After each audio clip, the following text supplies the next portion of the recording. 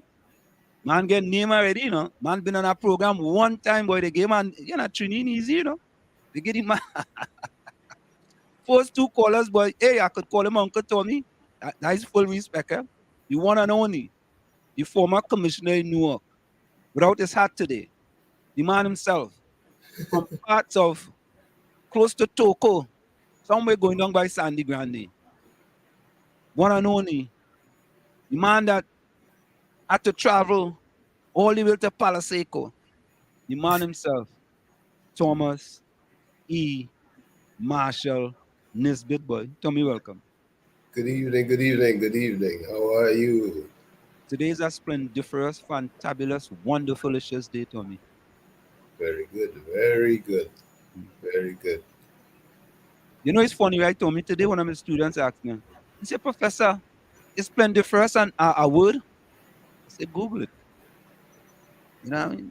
Google it. And another student in class telling him, yeah, that's really a word. You know? So that's all the words I was using in the class, you know, and tell the teachers, the students. And then, like Tommy, Monday and Tuesday is fall break, right? So we not no class Monday and Tuesday. Right? Mhm. And so a lot of the kids know when they're leaving, Professor, have a fantabulous weekend. You know, have a splendiferous weekend. You see how these things, these positive things can rub off on people? Yep, which is a good thing. If you want it to be positive, you know? Yeah, But because it has some people who think, oh, you want to use this fallacious word and everything is delicious and dishes this and this. Oh God. Well, yes, I like Trini and them too bad, boy. Trini is the best. But Tommy, let me continue along the line. So I went back to the track again and I did another mile. Right? what So timing? Better timing? I setting up the story. So we started at 9:22, right? Mm-hmm. Then we went to 8:40. Mm-hmm. So the next time now, Tommy, it was 7:40 now. What? So I dunked to 7:40 already. I dunked to 7:40. So in the space of 3 or 4 days, I dropped 2 minutes already. You understand? You sure you And don't have Ghanaian roots? if I show what? You don't have Ghanaian roots? Kenyan roots. Kenyan roots, Kenyan Yeah, roots. yeah, Kenyan roots. Yeah. I feel so, you know, because people just think I look like a Kenyan, you know. Yeah, they say, what part of Kenya you from? I say, what is tell them from again, boy? What is that thing? What is that place? That famous place called, boy? I will get the name of the place, but they have a place in Kenya where they have a. Nairobi. It's not Nairobi. It's another place. Where most of the top runners from Kenya come from. I will remember it. So yeah, most people has asked me if I'm from Kenya, right? So I down to 7:40 now. So now the next goal now, I'm going to a mile and a half now, right? So I'm taking small steps now, small steps for mankind. I'm going to a mile and a half next, right? So I'm going up by increments of half mile now. Now once I get to 2 miles, Tommy, I'm gonna go up 1 mile increments. I'm gonna go up to 3 miles. And once I get to 3 miles, I'm gonna go up to 4 miles. And then from 4 miles, I want to go to 6 miles. You understand? Okay. So that's the kind of goal now, as far as you know, and trying to inspire people for a better tomorrow. You know, that's how I could inspire them. You know, so we'll see what happens. So let's go into the chat, Tommy, and see what the story with is in the chat. Yeah. Let First me in, see. first in. Oh God, well, you know, The you queen. asking answers. Yeah. You asking answers, of course. Nadia. Good afternoon, everyone. Blessings. Yeah, Nadia was first in the chat. You know, good night Good night to you, Nadia, as well. Tommy, good night. She said, Tommy, good night to you. Good night, Nadia. She said, That's good night to Diana. Good night, love. Yeah, yeah, yeah. Hey, look, look, Dr. Love back in full form, boy. Full Whoa. second, Dr. Love back in full form, boy. Good evening, brothers and sisters. Love in the In house. the house. Great love is all I bring. Hey, Rennie, where I'm to your partner? What's going on? Yeah, I mean, we ain't trying to find out your business, but you know what I mean? You don't want to know. We ain't see Lana in a little bit too, We want to know what is going on. Respect to the panel, Mr. Wars, Lady Diana, Mr. Tommy. Special evening to Nadia, boy, punctual as usual. Tommy, I just wonder if you go late to Nadia class, what happened to you, boy? Eh? I didn't even want to think about it. She might be gaining your demerits, boy. Eh? Yeah, demerits. Oh, yeah. Yeah, You have to have a good excuse. boy, them students must be straight and narrow in Nadia class, yes? Yeah, Mrs. Mungle. Yes, Mrs. Mungle. Right? Yeah, Mrs. Yeah, Yes. yeah. Mongo. Yeah, yeah. All right. Here we go again, Tommy. We starting back the thing. Dr. Love. Everyone, big and small, bringing love for one and all.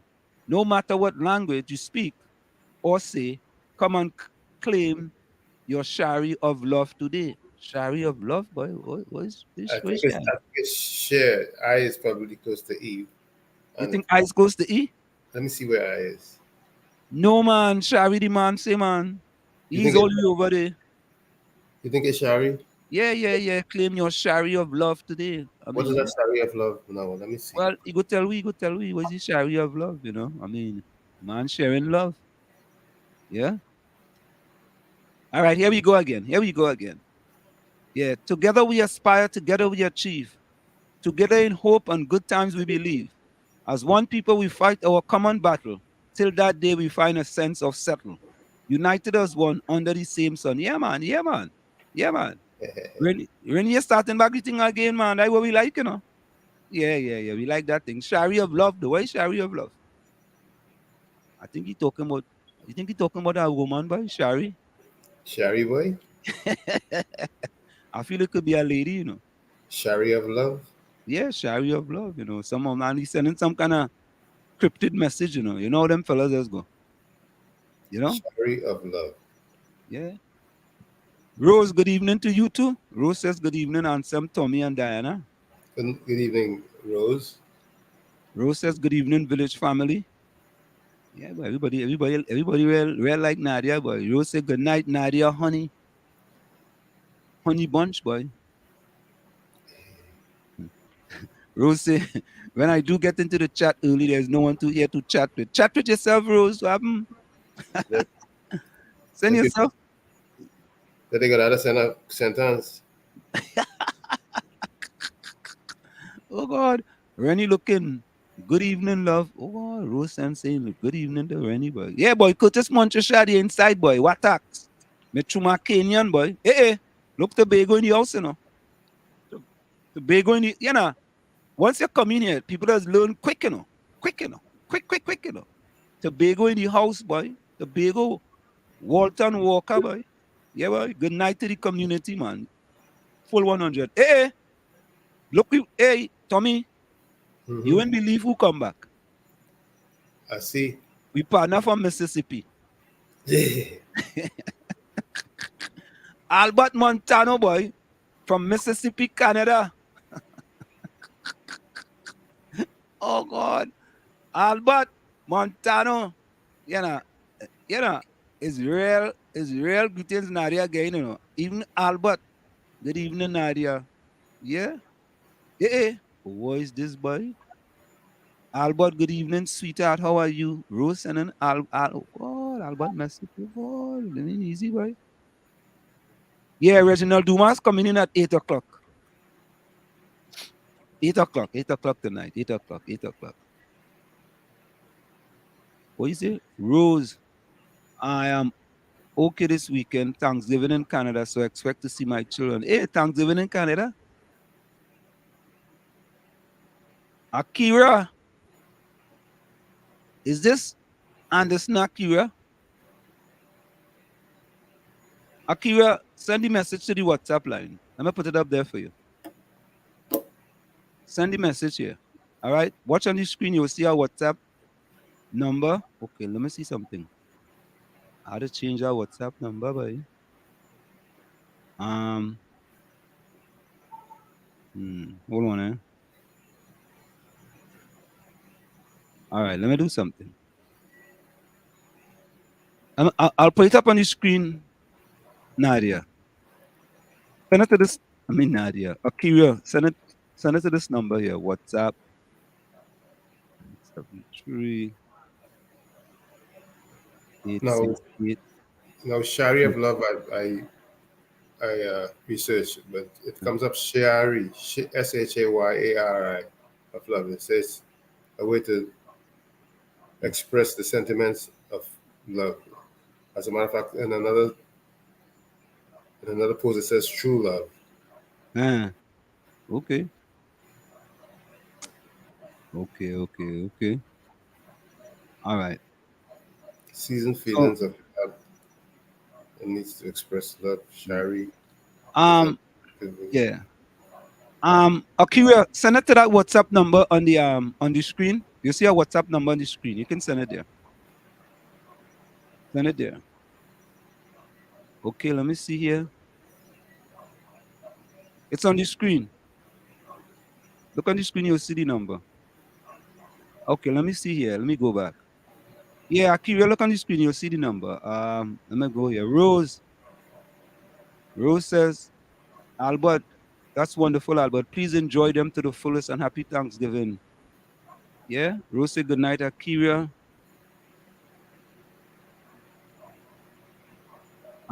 Albert said the oil production in Trinidad has declined over the last few days. The price is dropping today, was $82.34 per barrel. Now we want the price to go up, man. Hey, Renrick Joe, boy, you inside, boy. Guys are next to Tobago, you know. What, boy? Tobago in the house, boy. Rose said tonight I'm using a hotspot, so I'll be soon after the program for the most part. All right, Rose, we hear you.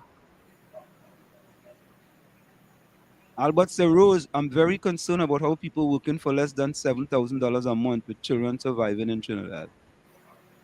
All right. Albert says, I noticed in Ontario where we live, groceries are going down because the government is getting involved. Groceries going down? Albert, why all of us are doing real good thing in Canada, boy. Hey, Canadians are very progressive, you know. Where other parts of the world, you ever see groceries go down in the US, Tommy? I don't know. Victoria, you're inside. Good night to all. Life is great after God. We had some rain today, so I'm looking forward to Pigeon Peas soon. Excited about tonight's program. It's one of Tobago bright, unbiased individual, boy. Oh God. The Tobagonians come out, boy. They out. Reginald Dumas coming up right after 8, boy. All the Tobagonians want to hear what he has to say. First time in the village, yeah? Yeah. Highly inside, boy. We meet on the hills again. Yeah. And how things going up in Mississippi up there? Moses Hills, not Lavantil. Answer. Where Moses Hills is? Not sure. Not sure. He said Moses Hill, not Lavantil. But Heidi is not Lavantil, it's Lavantil, eh? All right? Get the thing right now, man. Yeah, Albert. Good evening to you too. Akira, the number on the screen, man. Huh? Good evening to Albert. Yeah, hey, another Tobagonian boy. Nathaniel Boris, boy. Nathaniel, you're inside. You're inside, boy. Wait now. We had one from the east, one from the west. Where's Nathaniel from? Yeah. Yeah, Akira, the number on the screen, man. Just look for it. While you're all right, you're seeing it now. All right, you see it. No, it's Moses Hill. She says, please don't refer to me as Anderson. But yes, it's me. Told me I pass over that one. Means that no back canal, not me, but I stay not at that. I stay not at that. Yeah, yeah. So Tommy, Yes, sir. the big talk in Trinidad, one of the big talks in Trinidad is about the pension plan, right? You're talking about um, NIS. NIS, yeah. Now, you have to kind of understand. Well, for me, who don't know about NIS and all the different ones, yeah. So I did a little homework. I think you will have a better understanding than me, Tommy, because remember I've never worked in Trinidad and Tobago, right? And so let me see what I have here. Let me see what I have here. So it says the National Insurance Board and the National Insurance System are two separate entities in Trinidad and Tobago. The NIB is responsible for the administration of the National Insurance Act, which provides for the payments of benefit to insured persons and their dependents. The NIS, on the other hand, is a social security program that provides financial protection to workers and their family in the event of injury, illness, disability, or death. The NIS is funded by contributions from employers and employees, as well as by investment income. The NIB is responsible for collecting these contributions and paying out benefits to eligible claimants. So we get So, that, right? so the NIB is the agency that works for the NIS system. Correct is right. Correct is right. Right? Now, let's compare it to what happens in the United States with Social Security. But I don't think we want to go there yet, Tommy. And here's the reason why I want to go there. I want to kind of delve somewhat into the retirement age and the benefits before we go there, before we make the comparison. Let Now, me mute my mic and take that's all this. right. I have been asking. So let me add a little bit here, right? So all in all, we like to do things in here. We like to do a little research, right? So, and this is sort of old news. In Trinidad and Tobago, the retirement age is between 60 to 65 years old, depending on the number of contributions made to the National Insurance Board. That is no longer. The retirement age is now 65. Right? So this is where I don't understand. It said the pension age is 65 years old and is an age at which a person can apply for senior citizen pension. Right. Now, I'm a little confused. Here's why I'm confused. We were just told that the retirement age was moved from 60 to 65. Right. And you can now collect your pension at 65. Yes. Well, 65 is where you collected your old age pension all along. 65 it was for old age pension, which is another. That's a separate pension. That's a separate pension. Right, which is called seniors grant, I think they called it. Well, yeah, the senior citizen pension plan is a grant that provides financial assistance to eligible older person in Trinidad and Tobago. Right, and that's your eligibility starts at 65 with that. Right. To qualify for this grant, applicants must be 65 years or older and have been a resident in Trinidad and Tobago for 20 years preceding the date of the application, and their monthly income must not exceed 5,500 TT per month. Right.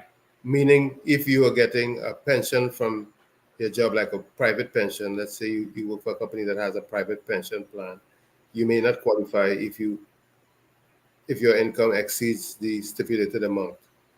Okay. Now which is a different thing to the NIS or NIB system or NIS, which is all one and the same, even though they seem to want to separate it. Correct. But what I'm saying is that it used to be 60, you're eligible for that. For means you can, NIS. For right. NIS. That means, right. Mm. That means that you at 60 you can retire. Right. So retirement at 65 across the board, I think it's fair, except that maybe you should have an option. You can do at 60 for a lower number, at 62, at Right, 65, like what we do here with Social Security. right, at 65 for a higher number. Of course, you will be making more contributions than you currently are. I think it's seven something is the number. 750 contributions. Right, 750 contributions. Maybe you can make more contributions and get a higher But NIS at 65. But Tommy, There has to be some. here's my big question though, right? Here's my big question. The retirement age is being moved from 60 to 65 based on NIS. Yes. Right? So let's say I am 60 and I've made all my 750 contributions, so I can't make no more contributions, right? Right. Because I've made the contribution in order to make me eligible for NIS. Right, you topped up these contributions, right? Yeah, so I top it up on the top. I can't go no more. At 60 and a half, God calls me home. Right? Yeah. What happened to my benefits? That's a very good question. Maybe someone can tell us what happens to your benefits, those contributions. Right. What happened to those? And let me go even further. Let's say now, 65 come and you're living a good life. You're living a very nice, fruitful life.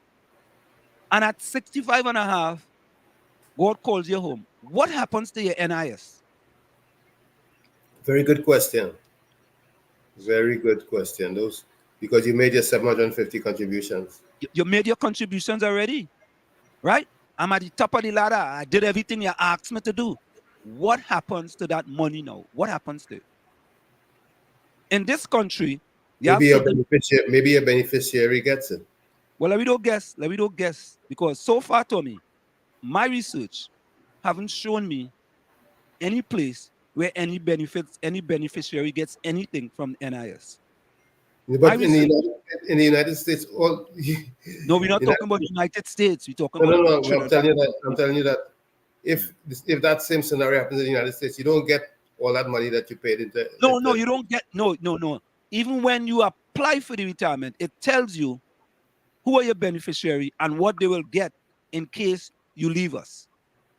Right, and it's a measly $250 or something like that in the US. Right, but you know what you will get. Right. In addition to that, Tommy, thirdly, to me, right, if you're going to move it to 65, as you said, you should have, right, how I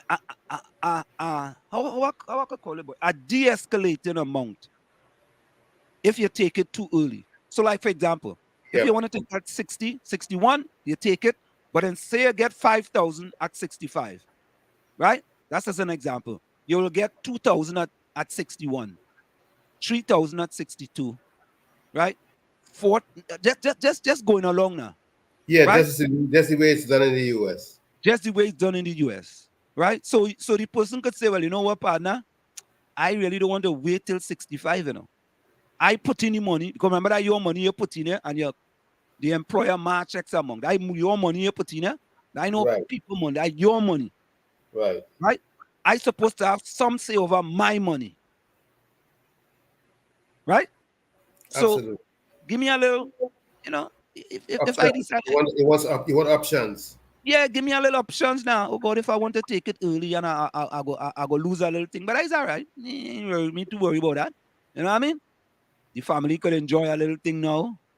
You know what I mean? Probably you're not in good enough health to battle for 65 and you want to borrow that,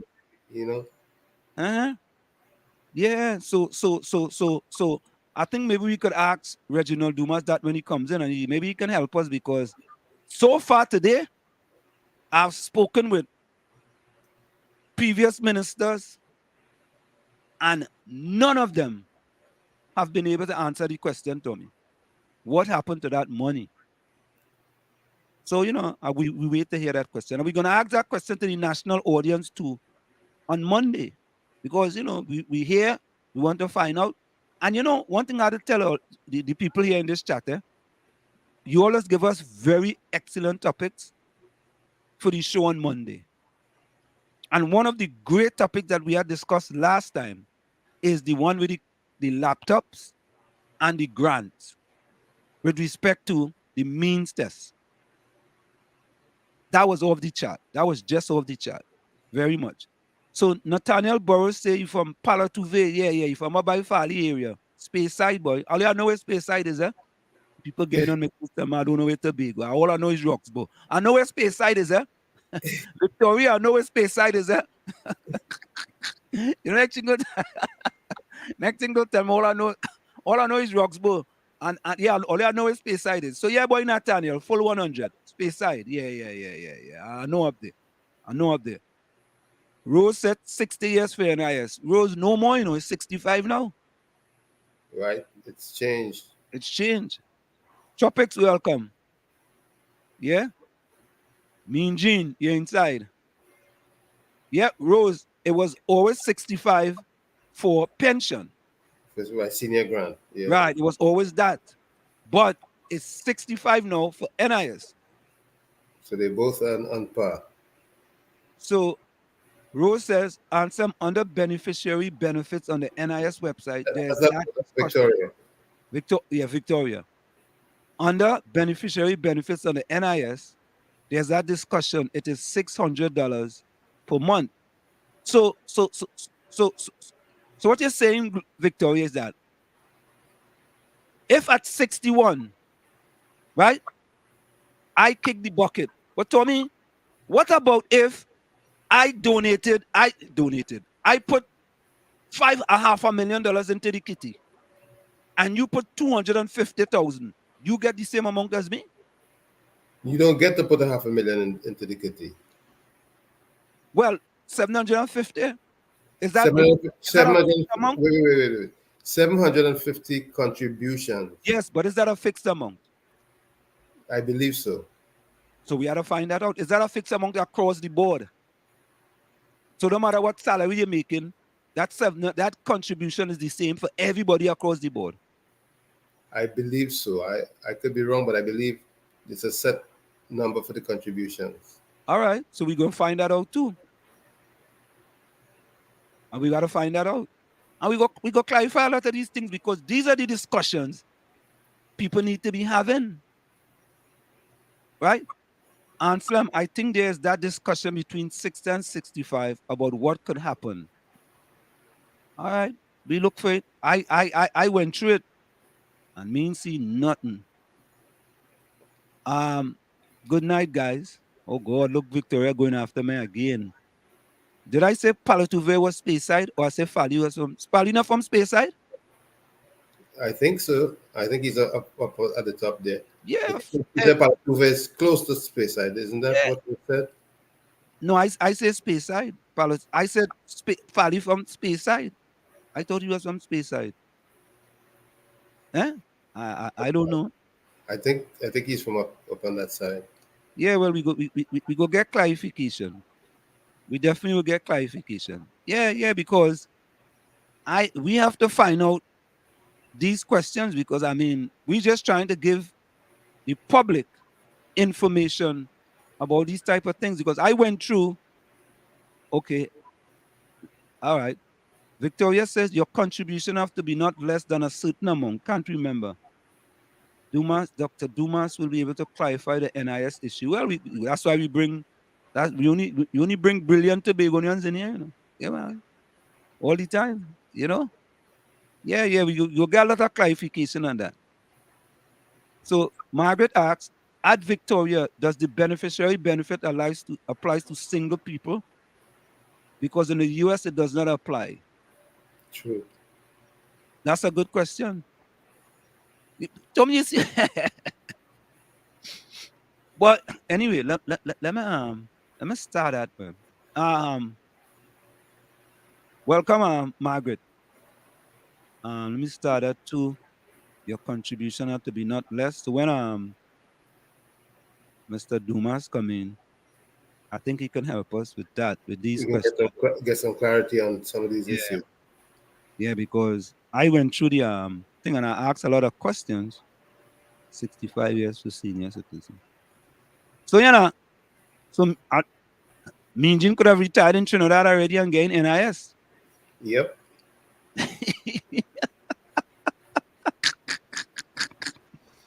How you know that? Because apparently he's already 60 plus. How you know that? Because you implied that. Obviously, you know something that I don't. Oh God! Yeah. Look who reach. Look who reach. Captain Singh. Very Hey. consistent in his behavior. Capitan, boy. Capitan, welcome. Yeah, so folks, we already have our guest sitting in the background waiting for us. You know, as soon as we go to the top of the hour and we play, you know, our little station identification, we'll get to him immediately. As a matter of fact, let me do that a little early so we don't have him waiting any longer, and then we'll bring him in. You know, so folks, of course, it's In the Village with the DAT Triplets on WZYE 95.9 FM.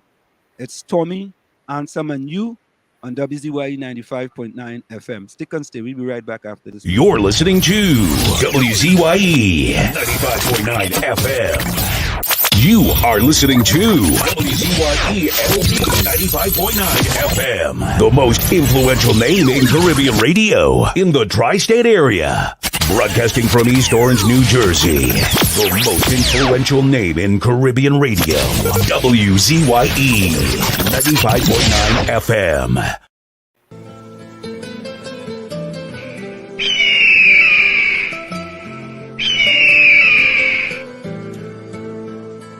Don't be a parrot in life.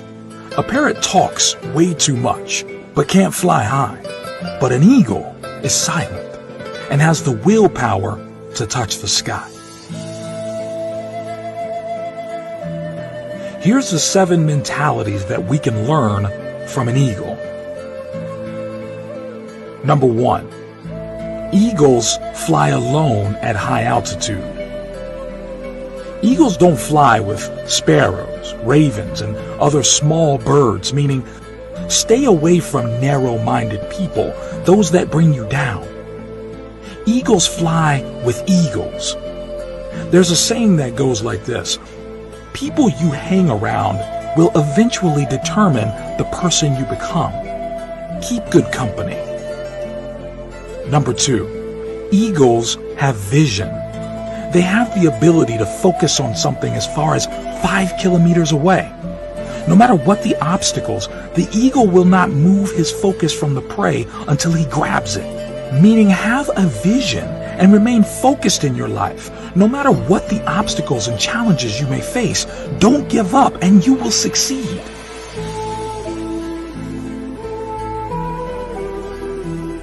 Number 3, eagles are fearless. An eagle will never surrender to the size or strength of its prey. It will always give a fight to win its prey or regain its territory, meaning no matter what the size or big your problems are, don't give up. Instead, face it.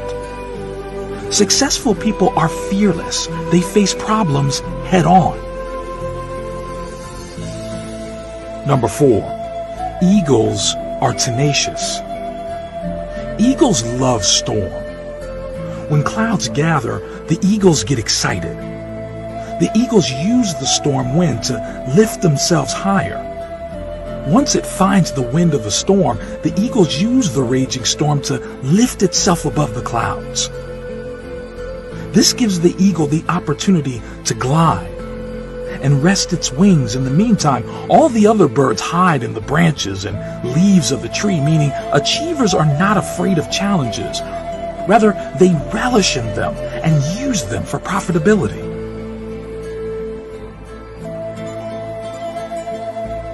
Number 5, eagles never eat dead things.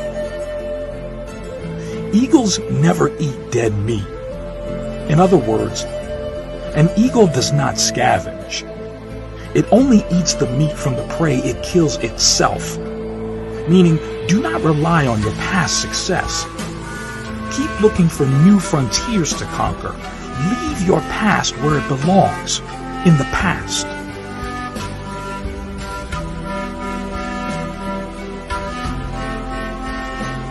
Number 6. Eagles prepare for training. They remove the feather and the soft grass in the nest so that the young ones get uncomfortable in preparation for flying. And eventually, they fly when it becomes too unbearable to stay in the nest. Meaning, leave your comfort zone. There is no growth there. Last but not least. Number 7. Eagles possess vitality. When the eagle grows old, his feathers become weak and cannot take him as fast and as high as it should. This makes him weak and could make him die, so he retires to a place far away in the mountains. And while there, he plucks out the weak feathers in his body and breaks his beak and his claws against the rocks until he is completely bare. A very bloody and painful process. Then he stays in his hiding place until he has grown new feathers, new beaks and claws, and then comes out flying higher than ever before. Meaning, we occasionally need to shed off old habits, no matter how difficult. Things that burden us or add no value to our lives should be let go of.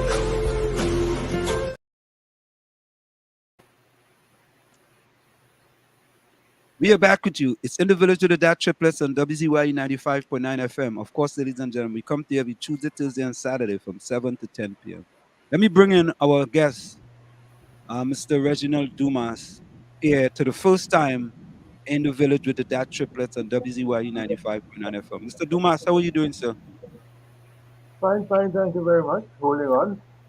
That's Good wonderful. evening. Good evening. And we have with us Tommy. Tommy is my guest. Good evening, sir. Good evening. Good evening. Yeah. Mr. Dumas, how was your day today?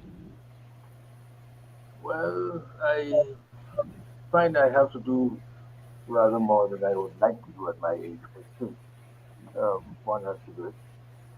So, I think I managed to get through most of what I had to do, if not all of what I had to do. I think this is my last appointment, so to speak. Okay. So, Mr. Dumas, we have you here for an hour, and we were having a discussion about NIS, right? And one of the questions that I had was, the age is now moved to 65 for NIS, right? No, not yet. Well, is it proposed? That is a proposal. So, it does not come into effect. No. So how is that going to come into effect? They have to go to Parliament? The government has been having, it says, it has been having consultations with unions and others, and well, not everyone, of course, is happy with retirement age of 65. But the government says that the bulk of the people that it has spoken to are in favor of raising the retirement age to 65. And then that, I suppose, legislation will be prepared, gone to Parliament and so on. The government has a majority and it will pass, raising the age to 65, the retirement age. What has been happening is that the population of Trinidad and Tobago has been aging. It's not only people like me. It's been going on for some time now. I suppose health systems are much better. People live longer. And what you have, if you look at the statistics, what you have is a situation in which the younger people, say between the ages of 15 and 40, that sort of cohort, they are not having as many children as they used to have. And also a number of them are emigrating.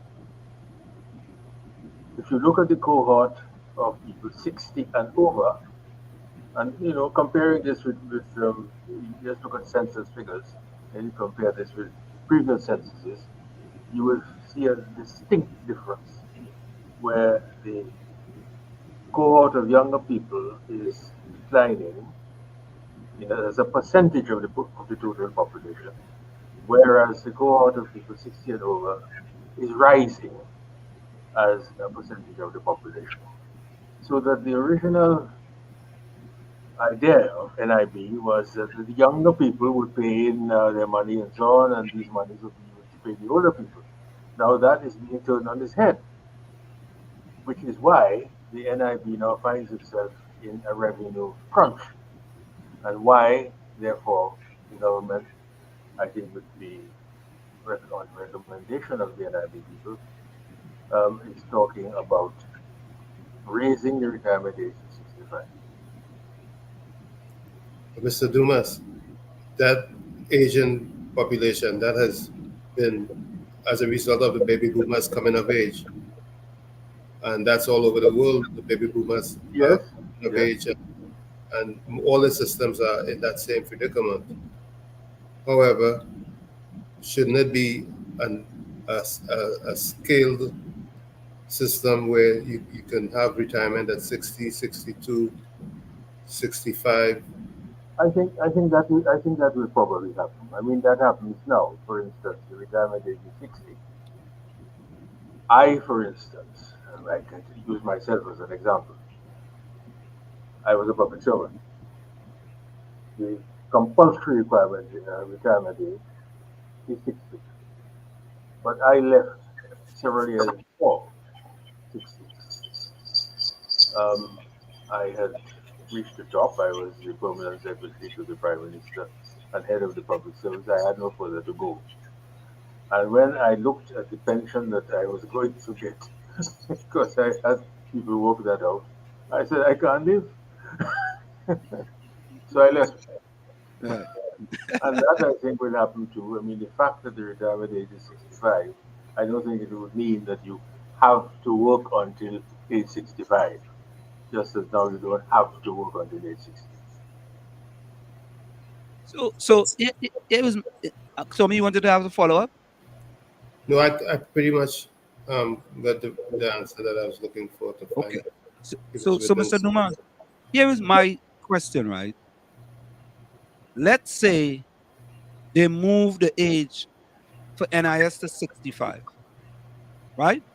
And at 60 and a half, God calls me home and I have made all my contributions to NIS. What happens to that person's, all the contribution that person had made? My understanding is that the legal next of kin will get those contributions. Now, I don't know for how long that will happen. But that is my understanding. Don't hold me to this. I will have to check this to see if that is in fact the case. Right, because I asked the question all up and down Trinidad and Tobago today, and there was no definitive answer regarding the NIS. And if when you reach the age of 65, after 65, at 65 and a half, God calls you home, what happened to those benefits? Like in this country here. I understand what you say, and that could happen. In fact, by the law of averages, it is bound to happen at some point. Correct is right. So, but it's a good question, and I will seek an answer. Okay, we appreciate that because I've been trying to get an answer now, all day, and so some people have said, let me just quickly go to the chat there. Someone says, now with respect to the contribution to NIS, does everyone contribute the same amount? The 750 contributions. Does everyone contribute the same amount, or depends on your job you contribute, or you make the decision what you're going to contribute? Yes, it depends on your income. It's a percentage of income with everybody. That doesn't. I mean, you can't reasonably ask someone who is a cleaner in a public to contribute the same amount as the permanent secretary. Mm. That would be manifestly unfair. Right. When you were wrapping up earlier, and I was listening to you all, you raised the question of whether single people um, are entitled to receive these benefits, and of course they are. Mm-hmm. You can't again. That would be discrimination.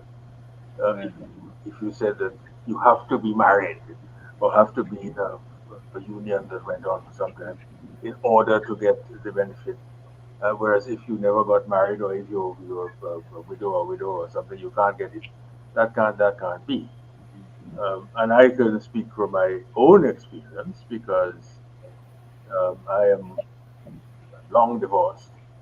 I have not remarried. And don't ask me why. We're not going to get into that. Now we ain't going to. We ain't going to. But the question becomes whether or not on your departure someone gets your benefits. Now that you're single. I'm sorry, I didn't get that. Go ahead, Tommy. Okay, if you're married, for example, in the United States, if you're married, your Yes. spouse gets a small payment. If you're not married, no one gets anything. That's what I was asking. No, we don't have that system. No. I mean, I am not married, but I get the NRB pension. And you have a beneficiary who would get something whenever you demit this life. Yes. Well, I put down something and I made my will. And in fact, I made my first will when I was, I think, 40. It changed several times since, of course. The whole thing changed up, as Duke said. The whole thing changed up. In the light of circumstances, shall we say? Yeah. Correct. But I will check this out for you and get in touch with you, Anselm, and let you know about the question of the beneficiary. Yeah, because that's a question that I think I thought about, and I'm saying to myself, because for us here, we have beneficiaries with respect to they get a reduced payment, Yes. as far as being a beneficiary, and Social Security, is you can take Social Security early, but by taking it early, you get a reduced payment. Right, rather than waiting until the actual age. What is it, Tommy? 65? 67 and a half. The Yes, numbers change. Yes, so 67 and a half. 62 is the first. Right. 62 is the first payment. Right. Then you have 65, then you have 67 and a half. And some people say, you know what? Me wait until 67, 67 isn't guaranteed. So let me take it. I take it my thing now. It's perfectly understandable.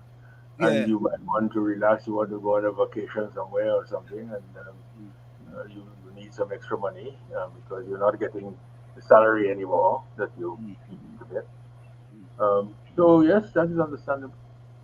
So but I check out this issue. But the later you wait, the higher the amounts are. Yeah. I think his internet just stuck. Got stuck. So folks, his internet. We gotta wait and see what happens. Okay, your internet just went out a little bit there. We know you're interbeing. Your mic's muted. Your mic, unmute your mic. Unmute your mic. Unmute your mic. Yeah. Yeah, because you went out. I just tell him, hold on. Can you unmute it, Anselm? No, I can't. They don't give me thing to unmute the mic. Cannot unmute the mic. Mic's still muted. Yeah, he's got. Let me tell him. Right on the screen. Yeah. To the left of the video, you'll see the mic button. Yeah, but I can't unmute it. Oh, he unmuted it. You did unmute it before. Try again. Unmuted. No, I can't unmute it. You see there? Yeah, he's there. Click on the unmute button. No, I don't have an unmute button. No, I'm telling him. Oh, okay. Oh. So you gotta Unmute your mic and we can hear you. We're not hearing you. Yeah. Let me go. Let me see. Yeah, he had to come out and come back. That's what happened.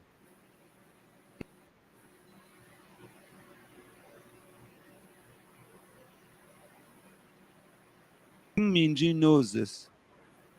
Okay, hold on, Let me do this.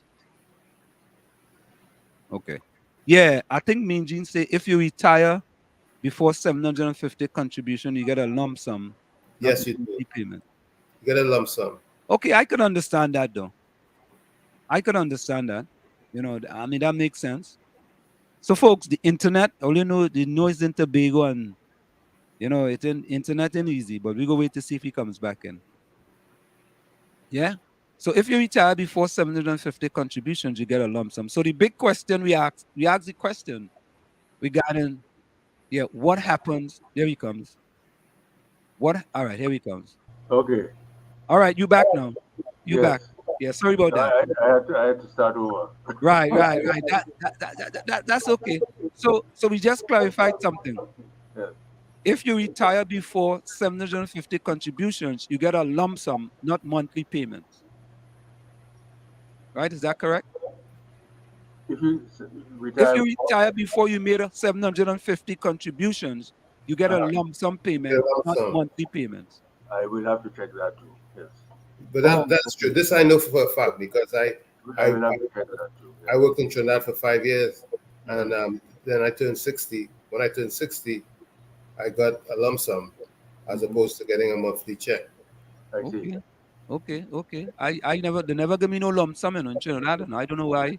But let me ask a question, Mr. Dumas. What about people who come back to Trinidad, retire in this country, and go back to Trinidad and apply for the old age pension? What about that? Well, I think there are a number of people like that. As a matter of Correct. fact. Correct is right. Yeah. And they get the old age pension. In fact, some of them are abroad and they're getting the old age pension. they get Social Security and the old age pension. That's right. While living abroad. Yeah, think nice, man. Think nice. Really nice too, you know. Your country of residence and the old age pension coming in from Trinidad and Tobago. Yeah, truly nice. And in this country, you could get Social Security, a pension, and then you could retire in Trinidad and get a next pension, you know. Yes. You're living high off the hog, boy. Of course, don't get caught. Because well, Trinidad doesn't catch anybody. Every now and then. Oh, once in a while. I see today that a couple of officers from the licensing office were arrested for fraud. So, what did they do? Well, they apparently transferred somebody else's car. Oh my God! unknown to the person, they prepared documents of transfer Okay. To somebody else. And when this man went to the licensing office, the man was driving the car because he was told, "But the car is not yours." Wow. And he said, "How you mean the car is not mine?" He said, "Well, because I transferred you transferred the car to somebody else." He said, "I've never done anything of the kind." And the fraud squad was brought in, and these chaps were arrested. They have to appear in court later this month. You know, Mr. Dumas, we want you to kind of help us with Tobago autonomy versus secession, right? Because we hear about, previously there was some talk about secession. Now the talk is about autonomy. What is actually the difference between the two? There hasn't been all that much talk of secession over the years. Right. Secession is breaking away completely. Just to answer your question. In other words, you have Trinidad and Tobago, right? Secession would mean that Tobago or Trinidad, for that matter, decides, I don't want to live with this other island. So I am breaking away, I am declaring my independence. I'm going to approach these nations to be the independent state of Trinidad or the independent state of Tobago, as the case may be, and you have two independent islands side by side. So it's a complete break, a constitutional break. Where internal self-government is concerned, it's a question of, where Tobago is concerned, let us say Tobago, it's a question of Tobago having the legal and constitutional authority to do certain things for Tobago. For instance, to make laws for Tobago, as distinct from the national laws that will be made by the Parliament for Trinidad and Tobago. Or say being able to borrow independently on the world market, whereas now it can borrow, according to the Tobago House of Assembly Act, it can borrow, Tobago can borrow, but only with the consent of the Minister of Finance. Correct. Right. Because the Minister of Finance would have to act as guarantor. Because if you go with Tobago approaches a potential lender, they will say, well, what is your status? How are you going to pay this back? And how am I going to get it from you in any case, even if you can't pay it back and you don't want to pay it back legally, because you are not an independent state. So internal self-government has elements of that kind. And that is what the successive Tobago Houses of Assembly, or even before the House of Assembly returned, that is with Robinson, because Robinson was the one who raised the motion for internal self-government in the Parliament in January of 1977. You see how long ago that is, eh? Yep, that's how I say, a long time. 46 years now. That's when I left Tobago to come to America in 1977. So Robinson raised it. However, the problem has been that successive governments of Trinidad and Tobago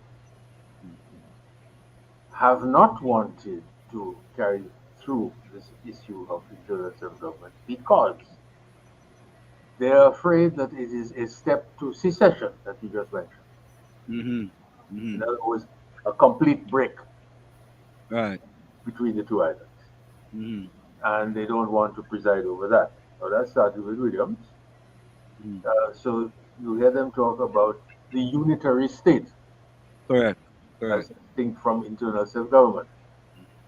Unitary state meaning that Parliament is in control of the legislation and the laws, and that any part of Trinidad and Tobago cannot make laws for itself. Any laws that have to be done must be done by the Parliament. You hearing me still? Yeah, we hearing you loud and clear. Loud and clear. Good. Yeah. That has been the difficulty. After Robinson raised this issue in 1977 in Parliament, it was Williams, of course, who was the Prime Minister at the time, and Williams set up a committee to look at the matter, which then asked a prominent lawyer, a fellow called Lionel Simangal, to draft legislation for internal self-government. This is in 1977. Well, the legislation was drafted actually in 1980. That's 3 years. 1980. Okay. Simangal assumed, and which I can understand, that internal self-government meant what I just mentioned to you, among other things, that it would have Tobago would have the capacity to make its own laws and this kind of thing. But that was not what Williams meant at all. He had a different idea. That was a different idea. Yeah. So that the Simangal draft, which I was looking at just a week or so ago, the Simangal draft was thrown out. Mm. And you had a 1980 law passed by Parliament which made it quite clear in one of its sections that this question of internal self-government, where Williams was concerned, was out of the question. Oh, wow. Wow. That what it said was that the Tobago House of Assembly would have the power to carry out in Tobago government policy, referring to, and then it listed a number of subjects. They're like a stepchild. Then. Exactly. Well, this was not what Robertson was talking about at all. he, Different actually, idea. he actually went to court and he lost. Mm-hmm. Naturally, because the court said, well, this is what the parliament passed. We can't override what the parliament passed. So that was that. And that went on until 1996. Robertson was still in parliament, but then with the People's Partnership, with the NAR, I beg pardon, and the UNC, a combination, an amalgam, well, a coalition, if you like, of the UNC and the NAR, and he was the Minister Extraordinaire. That was his official title. Mm-hmm.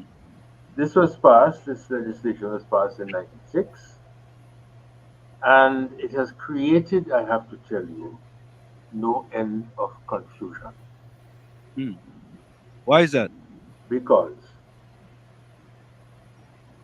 one of the schedules to the Act, the fifth schedule, says that these are the things, the subjects that Tobago should be, the THA rather, shall be responsible for. And it lists a no end of subjects that Tobago will be responsible for. So naturally, people in Tobago said, aha, well, we're responsible for this, we're responsible for that. We in charge now. We in charge now. We in charge now. Okay. And this has not been the case either, because there was a section of the Act which made it clear again that the cabinet of Trinidad and Tobago was really in charge. Now the matter went to court. Orville London, when he was chief secretary, a particular matter came up pertaining to the environment in Tobago, and he was overruled by the people in Trinidad, and he said, no, I have the power under the fifth schedule to do such and such, and they said, you don't. So he said, well, I take you to court. And he took them to court and lost. Did he go to the Privy Council? Did they go to the Privy Council? No, he didn't go to the Privy Council, only the local court. Okay. He didn't appeal. Okay. But the local high court ruled that, in fact, this particular section of the Act that talked about the power of the cabinet overrode anything that might have been in the fifth schedule, setting out subjects said to be the responsibility of the Tobago House of Assembly. And that is where we're at this moment. After all these years, we still have not sorted this out. And quite frankly, I'm not sure how we're going to sort it out. I don't want to say if we're going to sort it out, because I'm one of those who favor internal self-government myself. And even if I'm not around when it comes about, I would like to feel that it does come about. But I have to tell you that things don't look particularly rosy at the moment. But Mr. Dumas, wasn't there some point previously where, when the PNM was in opposition, there was an opportunity for them to give Tobago self-governance, and they walked out of Parliament? Yes, the PNM made it clear that it was Dr. Rowley who was leader of the opposition. And you should read what he said. You have to read the Hansard thing. I mean, he really went to town. And said, in essence, I mean, these were not his words, but in essence, he said, over my dead body. Now he's Prime Minister. Matters come up again. A law has been drafted. A report has been written as a Joint Select Committee of Parliament in 2020-2021. Examined the matter. It came to Tobago. It met with people. It met with people in Trinidad, etc., and it's done a report. And I was again looking at the report the other day in connection with something else I was doing, and it says, among other things, uh, talking about laws that can be passed by Tobago for Tobago. It says laws must be passed by the Parliament Right. of Trinidad and Tobago Mhm. because this is a unitary state. Mr. Dumas, we've had the President, Christine Kangaloo, lately make an emphasis to imply that self-governance, or should I say autonomy, should be given to Tobago. Do you think this holds any weight, or is it just fluff? Yeah, and Tommy, and before you go, Tommy, that's a great point because I just wanted to say that what actually happened, she had called for the issue of Tobago's autonomy to be prioritized, stating that it's time to give Tobago the self-governance it deserves. So I just wanted to just expand a little bit with respect to what Tommy says and what the president had said. I Now, did not. was that politics? Was that politics, Mr. Dumas? Yes, I did not agree with what the president said. And I remember I said a few minutes ago that I support internal self-government. Mm. So it's not a question of disagreeing with her from that point of view. My issue is what is the role of the president in Trinidad and Tobago? A president, according to the Constitution. The issue of internal self-government is a very political issue. And the president of Trinidad and Tobago is not supposed to involve himself or herself in politics. So when the president gets up and says, and I looked at the video of a statement in the Tobago House of Assembly, gets up and says, the time for internal self-government is now. And we must give Tobago what it deserves. I say, hold on. That's not for you to say.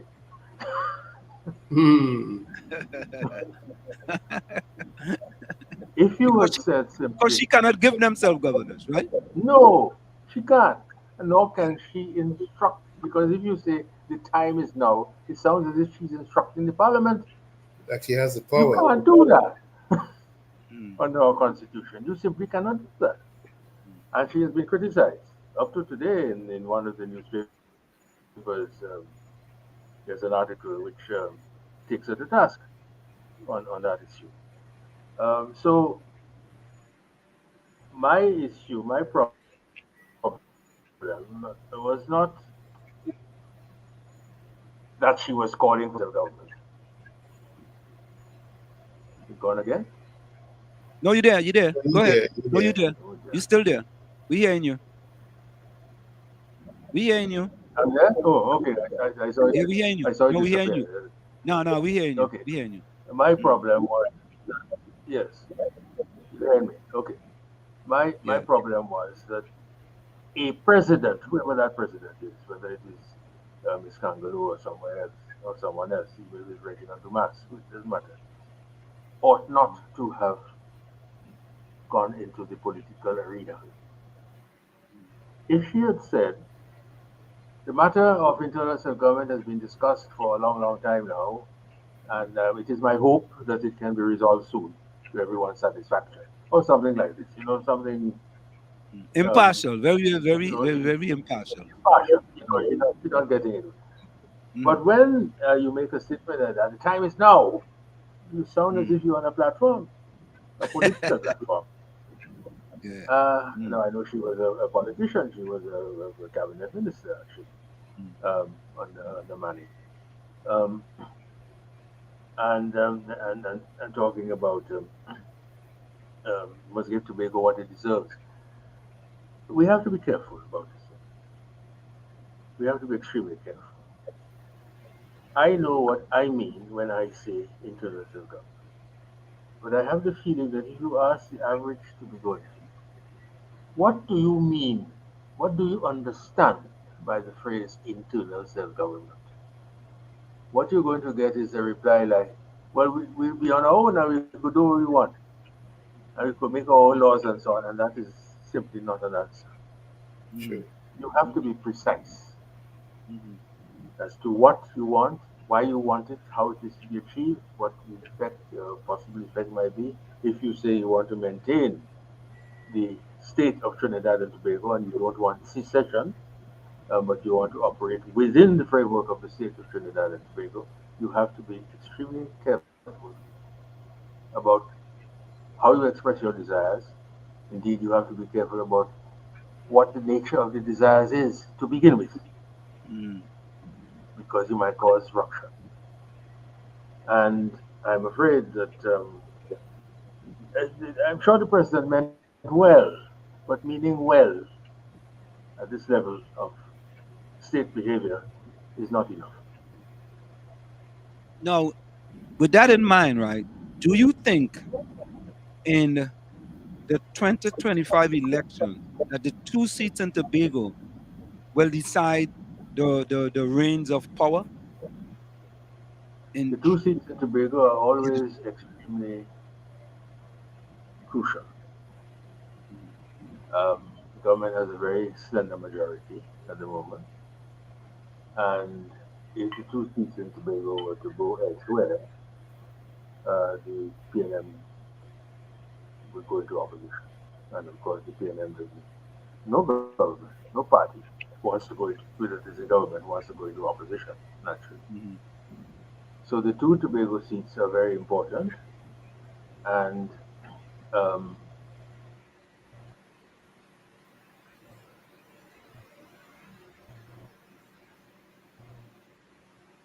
Are you there?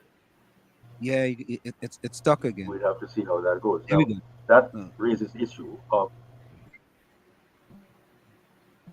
hello, Yeah, you here? I'm Go hearing ahead. you. Go you ahead. hearing me? Yeah, we hearing you. Yeah, we hearing you. Gone again. Yeah, no, we hearing you. Can you hear us? No, he's stuck now. He just went again. Oh, he's So, not hearing us. yeah, so folks, we are speaking with Mr. Reginald Dumas, former permanent secretary to the Prime Minister. Yeah, we are hearing you now. Oh, your mic is muted. Unmute your mic. Unmute your mic. Unmute your mic.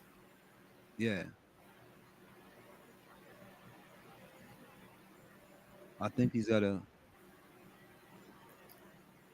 I gotta find out a way that if I could unmute people's mic, because I don't know. Drag your arrow to the bottom of your screen, and you would see mic muted. Unmute your mic. No, that's his mic. I will say you're good now. Okay, you You're good good now. now. You good now. We Good. hearing you now. We Good, can hear good. you. Right. Right. Yeah. Yes. So we were Right. talking about the two seats. We were talking about the two That seats. raises, yes, you're talking about the two seats, and I was going to say that this raises the issue of the relationship between the present administration in Tobago Mm. and the central government. And relations have not been brilliant, to put it mildly. Now, the THA Act of 1996 makes provision for the Prime Minister and the Chief Secretary to meet from time to time to discuss matters of common interest and to try to work out things. They have met on a couple of occasions, but they hardly ever meet. And what has been happening is an exchange of very critical and almost insulting words across the water between the two men. You have the Chief Secretary here, Fali Augustine, describing Rowley as the Prime Minister as worse than Satan. Now, Hmm. this is not language to use. Um, Saying that although Rowley was born in Mason Hall, Tobago. He's going to find where he was born, and he's going to dig up his navel string and take it to Trinidad and give it to him and say, but yeah, you better bury it here because you ain't ready from Tobago. Language like that does not enhance relations, let me put it mildly, between Trinidad and Tobago. And it's also putting off a lot of people in Trinidad who were very favorably disposed to Fali Augustine. And who are saying, well, why is he behaving like this? And I myself would ask him, why is he behaving like this? Because again, if you want internal self-government, Keith Crowley is the Prime Minister. He's the head of government. You can't get the internal self-government unless you go through Parliament and the government. And of course, you have to have the opposition too, because there are certain things you need a special majority, and so you have to have the opposition working with the government. But the initiative has to come from the government. Why offend the head of the government? I don't understand. I've been asking this question, I can't get an answer. But let me ask a question. If the person offended you, are you saying that you should stay silent? No, but he started off saying with Rowley had made a statement, a comment on something or other. This is several months ago, and which didn't have to be responded to. But Fali immediately responded by saying, "Mind your damn business." No. Why are you using language like that? And then, of course, there has been a back and forth. Rowley has made statements about Fali that were not exactly comfortable, shall we say. So, relations between two men, on the face of it at any rate, are not now very good. And if these relations are going to affect relations between Trinidad and Tobago, and going to make life difficult for Tobago if it wants internal self-government, it knows what internal self-government is, by internal self-government, then where are we? But Mr. Dumas, doesn't that all change if the 2 seats in Tobago go elsewhere? Doesn't that all change as far as Yes, if the two seats went elsewhere, I agree. But there is no guarantee. Let us say that the other side wins the election, the general election in 20. Fine. Yeah, it gone again. Are you there? Yeah, it gone again. It gone again. Yeah, that's the internet just freezing. Okay, you back. Unmuted again. Unmute you. Unmute now. Unmute. Yeah. Every time he goes out, it mutes. Yeah, anytime it fails. Yeah, that's just the way it is. All right, you back. Yeah, anytime you go out, it mutes itself. Anytime you go out, it mutes itself. So whenever you come back, just unmute. Yeah. I look for the microphone and unmute. Right. So yeah, we were talking about the 2 seats. If it's won by the TPP, that could change the whole game. Yes, the TPP. If the TPP wins the 2 seats, the TPP will not necessarily enter into coalition with, but will work with, negotiate. Right. Well, they be the kingmaker. Exactly. Right. Yeah. At which point, I mean, we would want to see how the TPP will play it. Are you going to dance one off against the other, or are you going to make it clear that you're on this side as opposed to that side? Or something else, Mr. Dumas, or something totally different than that. Yeah, or something different, whatever that may be. You might say, well, look, if I hold a balance of power, I should be Prime Minister.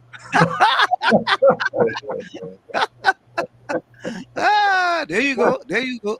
There you go. So far, There he you go. becomes the prime minister. Yeah, there you go. There you go. There you go. Right there. That's it right So there in a nutshell. politics is what it is. I mean, the What art did of the Pandya puppet. say? What did Pavel? That's a morality of its own. That's what he said back The then. politics has a morality of its own. But while we on this subject here, Mr. Dumas, do you think Watson Solomon Duke is in the political cemetery?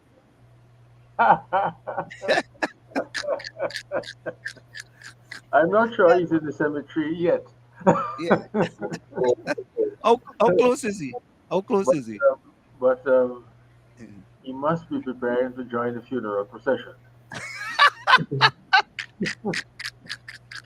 Ah, that is putting it very, very, very, very No, you see eloquently.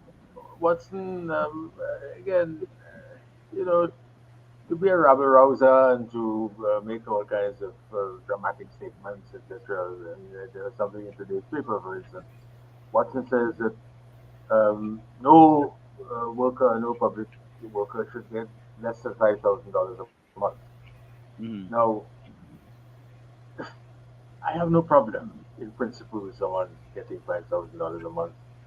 That is going to be the minimum pay. But has he looked at the question of where the money is going to come from? No, he didn't. Exactly. So you just make a statement without understanding or telling us without understanding yourself, without even thinking, I think, about the significance of that statement. What underpins that statement? What is the significance of that statement? Because bear in mind, among other things, let us say the country could afford that. Let us say the country cannot at this moment, out of the question. But let us say it could afford it. Immediately, private sector people will start raising their prices. You have all this money now, boy, I want part of it. Mhm. And they will buy some more homes in Miami or in Florida, Pensacola, or wherever it is, because they always know how to get their money out of the country. Correct. It's the rest of us who have problems just to get $200 US out. Yeah, yeah, yeah, yeah, yeah, yeah, yeah. Even when you So, hmm, go ahead. yes. So, Watson doesn't sufficiently reflect, let me put it that way, before speaking. Mm. Also, he has offended a lot of people in his own constituency here in Spain. Remember, in 2021, he was political leader of the PDP, the Progressive Democratic Patriot. Mm. He was elected by people in that constituency, Argyle Roxburgh, Mhm. and be a member of the Tobago House of Assembly. Shortly thereafter, after the elections were over, etc., he said that he was going to focus on local government in Trinidad and that he was going to put up candidates to run in Port of Spain because he was eyeing the post of mayor of Port of Spain. Mm. But now, you've just been elected in Tobago by the people of Argyle Roxburgh. All of a sudden, you're going to Port of Spain. What happened in Argyle Roxburgh? Who put you there? And you went by ferry. Did you go by ferry or plane? I ain't sure because It's one. he swam. Yeah. I'm not sure. I'm sure he didn't try to swim this time. But Ah, so he made no impact in Port of Spain, of course. I mean, no one expected him to. Maybe he expected, but he would be the only person in the country who would. And so now he's tacked back to Tobago. And he writes Father Augustine a letter, we must meet in the interest of the people of Tobago, etc. And he said, but you were not displaying that interest when you were focusing on Port of Spain. So he is looking, I think, for sort of a political outlet for his energies. I mean, Good for him. And he already told us, I saw the video myself, that he wishes to be Prime Minister of Trinidad and Tobago. Again, I said nothing wrong with that. People must have their ambition. He wishes, if he wants, if he has the ambition to be Prime Minister of Trinidad and Tobago, fine. But I'm reminded of the Shakespeare play I did many, many years ago at school with Macbeth and Lady Macbeth's line that ambition should be made of sterner stuff. You can't just say, I want to be Prime Minister of Trinidad and Tobago. You have to work at it and you have to earn people's support and respect. And I'm afraid he has not been doing that.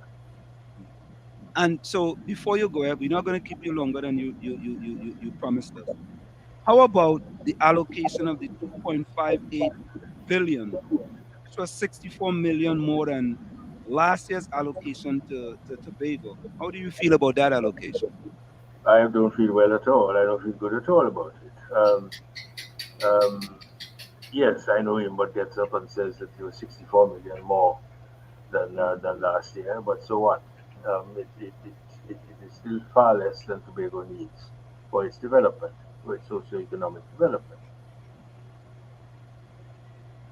You have, as you know, there are no factories or industrial parks in Tobago.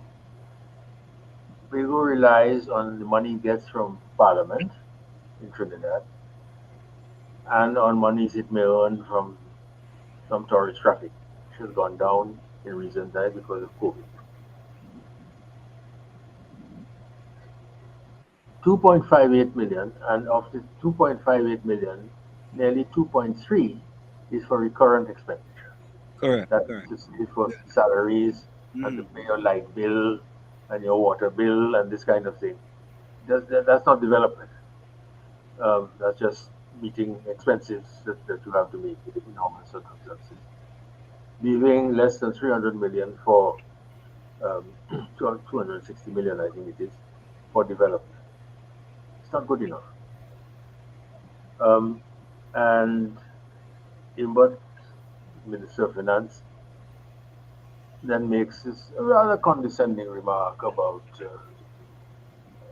in principle, he has no problem with the plans put forward by the THA and so on, and he thinks they can work. He's still only giving you 2.58 billion. You can't do anything much with that. Even here, schools are beginning to fall behind. Well, they've been falling behind for some years, I have to say. I've seen statistics from several years ago in terms of school performance in exams, and Tobago was dead last in the entire country.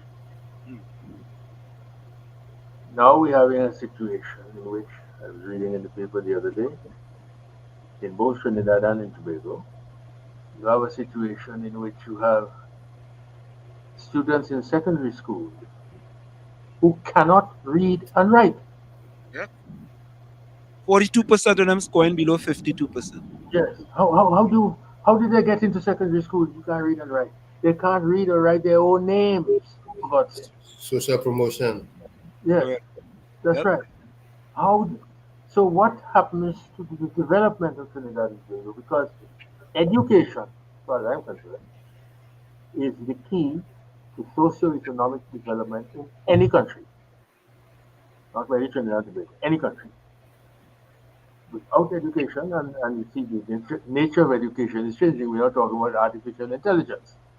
Mhm. If you can't write, spell or write, you can't spell or write your own name, how can you take advantage of the benefits of artificial intelligence? That's a good point. You know what I mean? You have to write things. You have to prompt artificial intelligence. You have to give it Exactly, prompt. but you had a problem, you had to say Yeah. something. You have to say something for it to tell you something. That's right. When to tell you something, he might tell you the wrong thing, but you have to say something. So I am very worried. I'm very concerned. Mm. Not only about Tobago, but Trinidad and Tobago generally. I'm very concerned about this. And I see, they talk about the crime situation. You're going to, you must announce that you're going to triple the intake of policemen into the service. And I say, listen, you're still dealing with effects as distinct from causes. That's right. You have to look at the causes. Causes. Why is something happening or Absolutely. not happening, as the case may be, and try to deal with that. To go around saying, "Oh God, boy, them fellas only shoot. All you must put down the gun, and so on." Why should they put down the guns? And, It's all they and, have. and not only that, but come and get them more police cars instead of coming up with some innovative ideas Yes, in order to stem the time of crime in the country. that's right. I mean, I know that, but not only that, right? National security get 1.14 billion more than 21, 22. They get 1.14 billion more, in the budget, Right. And education got the highest allocation, which was Education got it right. 8.022 billion, Yes, which was 569 million more than yes. last year. Than last year. Yes. And you have people in secondary schools who cannot read or write. Yeah, can't read all right. So where is the money going? How is the money being used? What Well, what kind what kind of curriculum do we have in the school? well, I tell them they need to bring back some Trinidadians from abroad to help them, as consultants, just to help. Well, you see what happens when that happens. What happens is that you have the people here saying he thinks that because he spent so many years in the United States, he know more than me. Yeah, I better than you. I better than you. Yeah, Yes, we better. and You think we better than them? he be better than me, or she Yeah, is better than me. correct is right. And then they start undermining the person. Correct is right. Yep.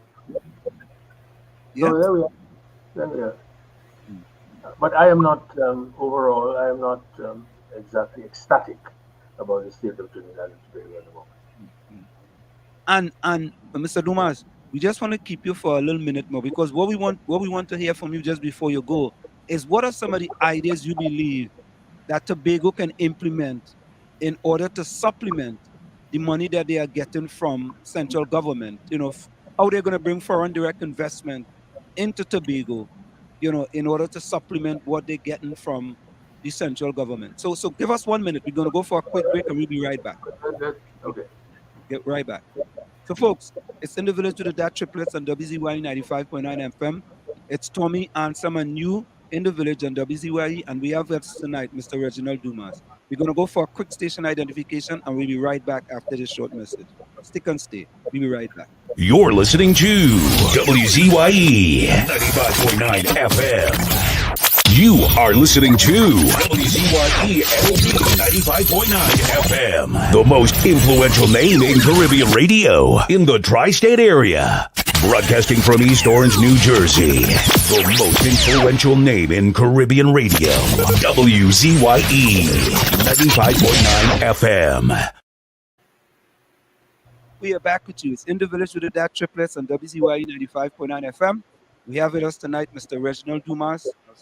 Spent some time with us here for the first time in the village, and he wouldn't be a stranger to us here in the village in the future. So, Mr. Dumas, as we said previously, just before you go, what are some of the things that you believe Tobago can do from a foreign direct investment perspective in order to bring foreign direct investment into Tobago, so it can create jobs for Tobago, and they can that small amount of money they have to use, it could be put elsewhere, in order to improve Tobago as an island? Well, I'll give you one of the ideas that a friend of mine, James, Dr. Vannes James, has, which he's been talking about for some time, being ignored, like we all ignored. It's the question of health, having here's a sort of international health center, if you like, bringing people in here to recuperate or whatever it is from different countries, which can be done. Another is something that I proposed many, many years ago, long before we were so upset about climate change and the negative impact of fossil fuels. If there's one thing that is free in Tobago, it is the wind. If it is one thing, another thing that is free, it is the waves and the sea power.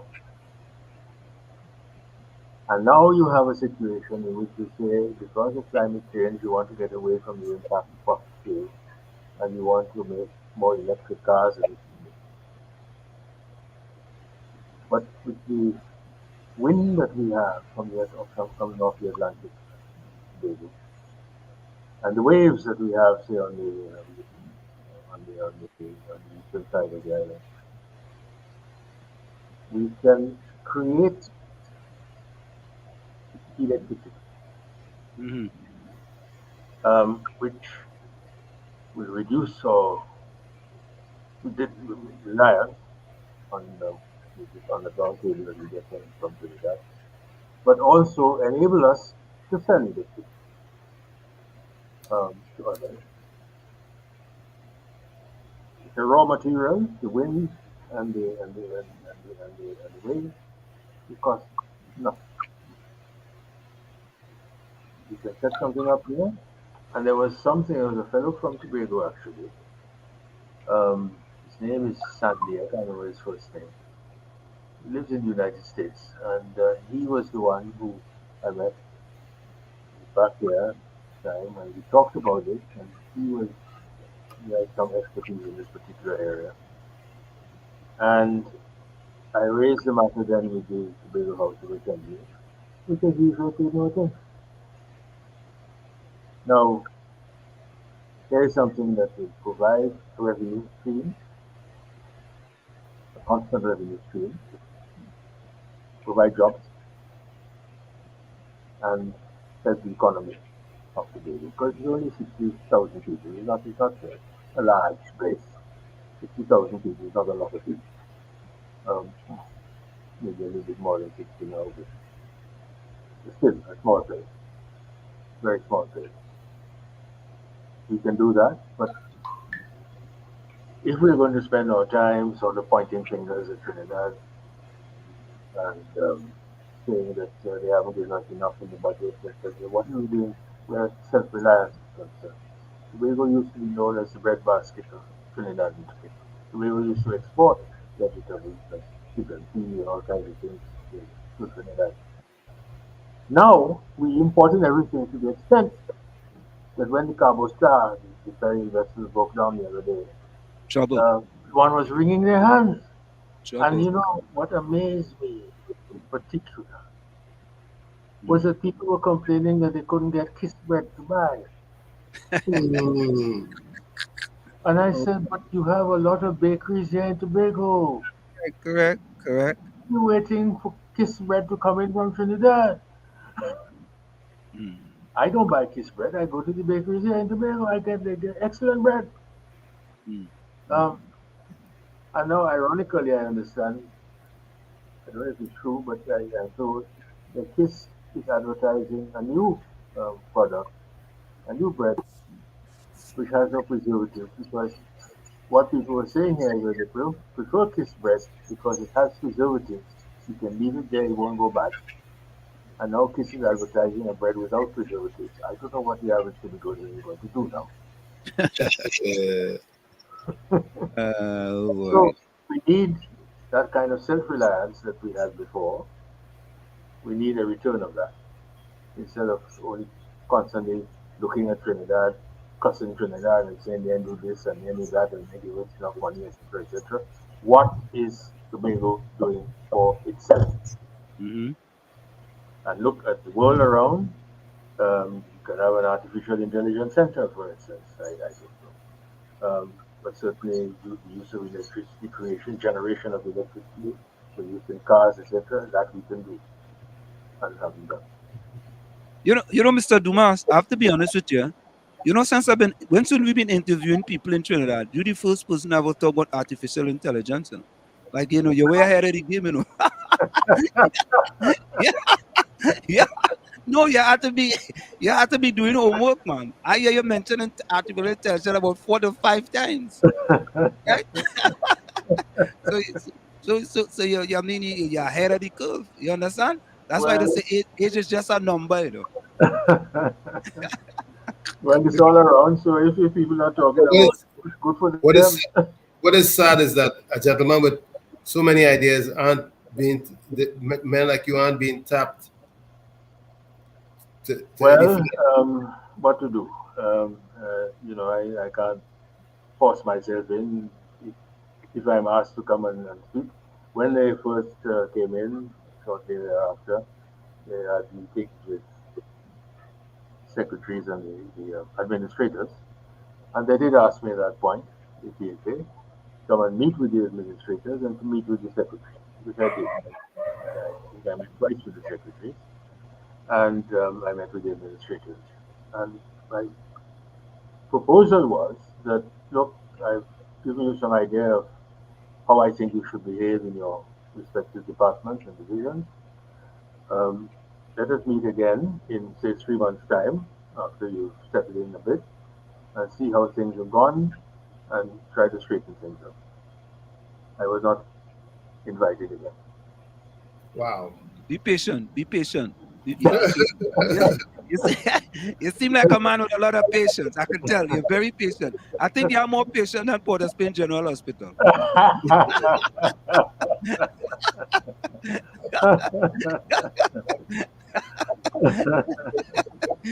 Good one, good one. Yeah. And the second one tonight, because the first one was the altitude. And Oh, yeah. Well, that was the attitude. We didn't get to that one, but it's the second one.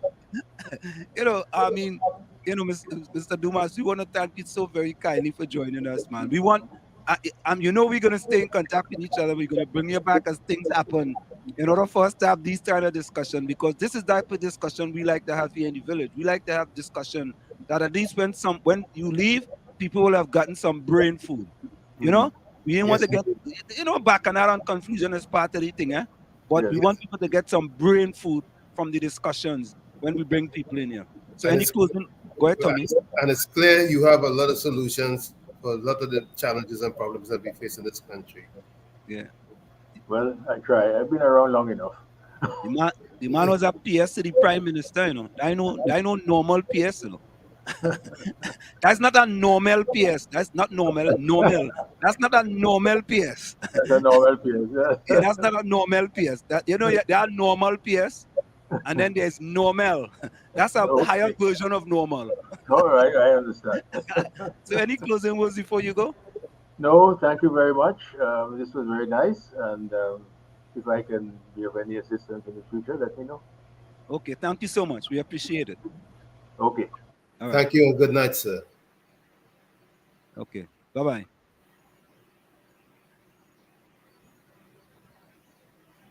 So, folks, there we have it.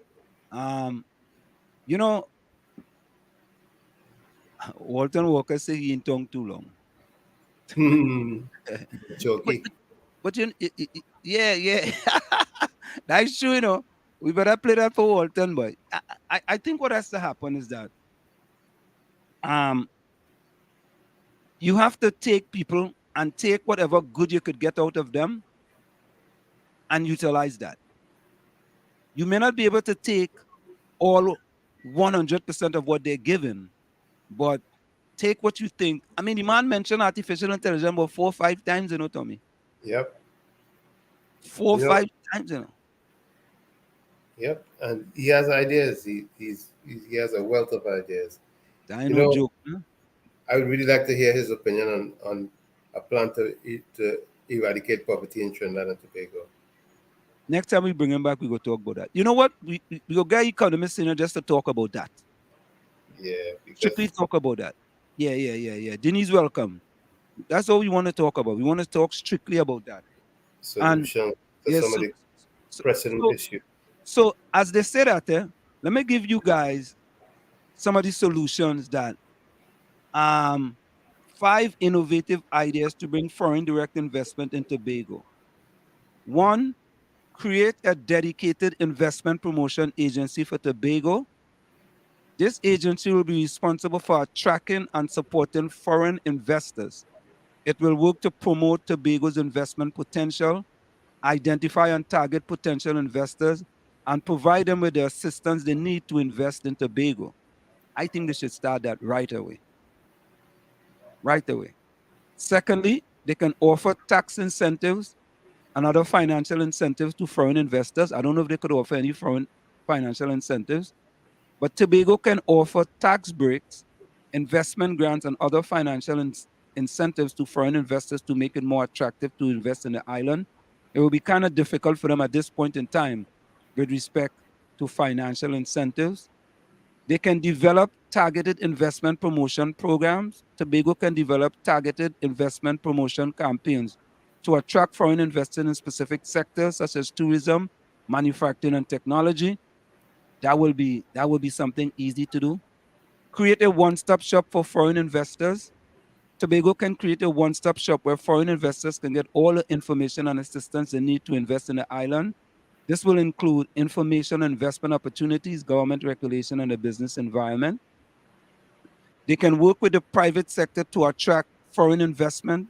Tobago can work with the private sector to attract foreign investment. For example, the government can partner with Chamber of Commerce and Industry Association to promote investment opportunities to foreign businesses, right? And those are just some of the ideas that Tobago can implement with respect to foreign direct investment.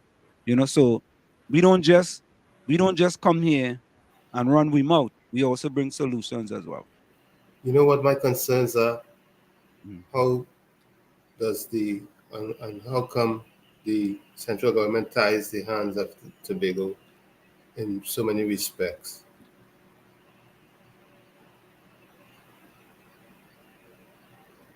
Hello, caller. You're on WZYE 95.9 FM. Hello, caller. Caller.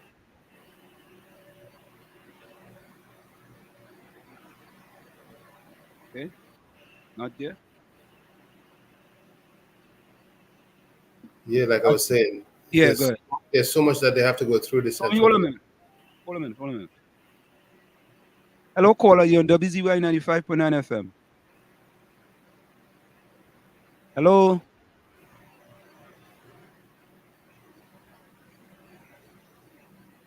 Person just all right. The person just sitting there. They're not answering their phone. You know what? Let me put up the other number here. 1861 Yeah. 973-868-1444. That's let me put it. 973-868-1444. Hello, caller. Are you hearing me? Let me do this. Let me call that person. You think the phone line is giving a problem? No, it's working. It's working. Because I tested yesterday. Let me put up the other number on the screen. 973-868-1444. Yeah. Go ahead, Tommy. Give it them again. 973-868-1444. That's 973-868. Hello? Yes, caller. Yeah. Hello. Good night. Answer me, Amy. Loud and clear. All right. Pleasant good night to you. Pleasant good night, Tommy. Good night, sir. I'll see where Miss Diane. Where she is? I think she in England receiving an award.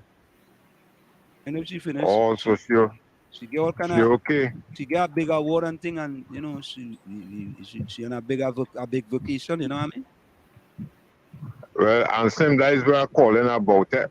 Anyway, before I go there, that interview I had just now there, that was a very top class interview with Mr. Dumas.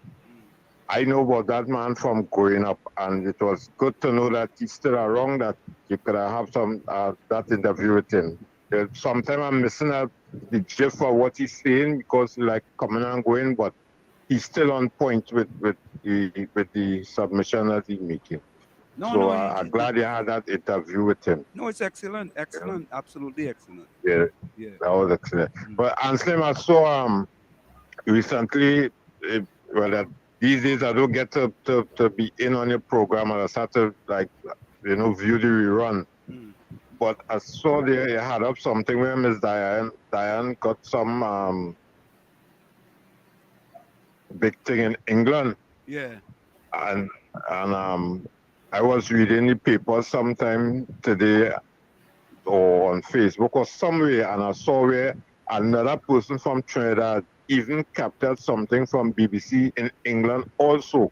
Okay. And then they bigging up that person. And I find that, you in your position, seeing that Miss Diane got this award, that you could use your good office and let them recognize her too for capturing the award, because the award is a very serious thing that she got there. Not anybody that's win that, and it had other West Indian and other people in the forum too that she won. And I find it insulting that, she is a Trinidadian and, not given the kind of accolade that she's supposed to be getting in capturing an award like that. And find it real disappointing that like, I remember, I don't say disappointing, but I would like to ask you to use your good self, seeing that you have talks with all the different ministers and all the different people in the PNM, to get her recognized for capturing the award. And even talking about the others that she already captured before. But for the one presently now, I find that she should be given some sort of recognition and even an award from Trinidad in achieving that goal. What's your take on that? Well, we recognize her here in on WZYE. We put up all the awards, we put up everything. You know what I'm saying? We recognize on the time when she won the award. Tommy and I, all the information was put up. As a matter of fact, I put up all that information here.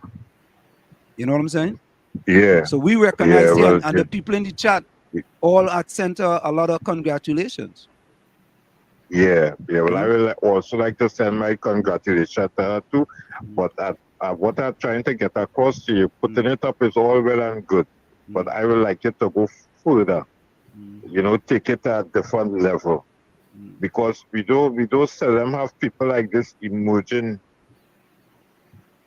just like that, And when you have people like that in your midst, I feel they're supposed to be cherished and be given some sort of recognition, because to win an award like that is not an easy thing. And to see a Trinidadian doing so well in that field and making that stride and putting a dot, what is a little dot on the map, making it, blow up. I find she should be given more recognition because she's a Trinidadian. All right. I appreciate that. Boy. But you're giving me more props than I have, boy. You think I could get him to listen to me? Ulrich, I appreciate the props. You think them want to listen? You think them want to listen to Wall Street? Ulrich, boy, they might run me. They might run me by that building where they break down the importer speed, Yeah, boy, well, they might run try and let me see if they go run you. Try and let me see if they go run you, because sometimes, all right, like for instance, when you're stuck with your wife, and they take your time to court. You bringing my wife in that, boy? Where's that one? No, I tried that reference to you. You say the bring down the building. Oh, you going all the way to my wife, boy? Where's that one, Ulrich? I understand. Thank God you have a wife. Everybody doing that DC. I understand now. You man going home in a way. No, I just tell you when you're caught in and you don't get you right away. The courtship that's how they go on for a while. When you in the belly of the whale where you could pull strings and make things happen. And I gasping for air in the whale belly. Well, they might make up for that, because all the break down the building. They might make up for that and say, well, let me really do something for Anselm now. No, not for me, no. Not for me, no. It's not for me them doing it, no. It's not for me, no. Me not ask for nothing for me. I good. You understand? I ask the people. Your voice powerful still in the piano, man. You can make things happen, man. Make it happen. Ulrich, I appreciate the props, man. I go do the best that I can, Ulrich. But I glad you give me all them props. Ulrich, how this was going? This was going good, man. Right now, I'm looking to organize for Panama practice starting early this year because Panama very early next year. So Carnival and AFAC really early next year. So Panama, I think, is in January. So practice going to start Carnival soon. Carnival go be in January already. What Panorama, not Carnival. My bad. Panorama, yeah, my bad. I that Chumaka. You're a real trade audience to ask that question. You're a real trade audience. You lost your trade audience. I that Chumaka calendar. That's a Laventry calendar. Yeah, it's shaping up, man. But you know, we have a new pioneer now. So right now, they're putting thing in place to get how to set up the band for practice and all these different things. But they're on target. We're on spot right now. So I think practice might start either this month or by the middle of November. So you're on par for Carnival. You had to tell them sometime when they're practicing, we could do a little streaming of our practice. You know what I mean? On the show, we could do a little stream of our practice. You know what I mean? Well, you know, I could organize that for you. Yeah, we had to organize that. You mightn't get it from them, but you might get it from my phone. No, you could get it from your phone. That's all right. We could get it from your phone. We could do that. That's a good thing. Yeah, that would be arranged. Every time I pass and see the spot where the building was, and see me, that's what my heart. Nah, don't hurt They really don't like you, boy. No, they like me, man. They like me. They love me, man. What's wrong with you? They love me. Well, I understand loving you, know, so make representation for Miss Diane and make them love you, know, let them move from like and take it to another level. Full 100, man. Bless. But Anselm, hear this now. Yeah. Today I went, what's now? Hey, this country is something else, you know. You know, when there is a pensioner, every year they start to go and, you know, let them see that you're alive. You have a thing called a life certificate to see about, right? I went to do my life certificate today, about 9:30. And Slim and I went in there, didn't have nobody. Just me and one gentleman. And they have 2 windows where these clerks just attend to the public from. And there was a lady there attending to a lady, and the other window was empty. So after she finished attending to that lady, she went back inside to the 2 windows, end up vacant, nobody there. And same after about 5 minutes, I ain't seeing nobody ain't saying nothing. So it have another window where there's give out check. So I asked the lady there, you know, well, what happening to the window on this side? Why it's empty and nobody attending? Well, she gave me a kind of halfway kind of answer, leave it alone. And then I find time going again and nothing happening. So I asked her to let the people, wherever, know that people out here waiting for attendance, you know, by these 2 empty windows. And then like she go on inside and tell the people how I acting up outside. So the two people come out for the both windows now, not one at a time. Both windows to come out to attend the people now. Want to know who this person acting up. And so I keep quiet until I handle wherever I come to see about, until I get you that. And when I get you it now, and get me receipt and everything, I decide to ask question now. So I asked the lady, I said, listen to me, why it is I hear the fella making remarks when both of them coming out making remarks, but when you go in the bank, they stand up in the line and they don't say nothing and making this kind of, and when you act up, the people in the black go put you outside, and you know, these kind of statements they're making. So I keep a cool, I ain't say nothing. I waited and let them fix me up. So then I told the lady after she put it, I said, so if you go to the bank and something wrong, you're going to ask a question or say anything? She didn't answer. I said, so he making statement that if you act up, people in black could come and put you out. What do you really mean by that? I said, so if you come to say about something and something wrong, you're not supposed to ask a question because people in black will put you outside. Is that the statement he's saying? No, he didn't say that. I said, but you was right here when he said that, I said, and as a matter of fact, you will like to go to an institution to see about something, and the boat windows empty where you supposed to be going, and you will ask a question or say something. Well, you don't know you was in the back looking for a file. I said, but you would have two windows here, no two people ain't supposed to be at the back at the same time. Well, we was in the back looking for file. I said, but it didn't have nobody here. What file you looking for? It didn't have nobody here. Right? But I heard the gentleman saying that you out here acting up, and I said, so asking a question is acting up. How asking a question could be acting up is already holding faith, you know what has gone with these people in this country? Yeah. They're fast and out of place and have no respect for senior citizens. And they should be put in their places. But and say I take a recording it, I will send it for you so you go hear how the conversation went. They didn't even know I was recording them while I was talking about stupidness. I will send it for you. Yeah, man. Keep the faith though, eh? Keep the faith. All right? Yeah. Man, bless. And don't forget what I tell you. Do that thing for Miss Benskin, please, because she really deserves it. Bless. All the time. All right. Yeah, man. All right, Tommy, have a blessed night. Right. You too, Ulrich. Thank you. Ulrich must he go and beat some Klimpan now when he finished it. You know? You know they say he beat Pan. Tommy, you didn't know that? Yeah, I know he just play Pan. Oh, it's play Pan. Okay. But you never see him beat. Long time they used to beat it, but nowadays they're playing. You never see Ulrich beating them Klimpan and them?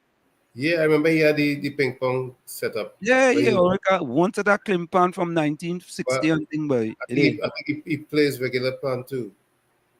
No. Ulrich does just go in the panel and watch. I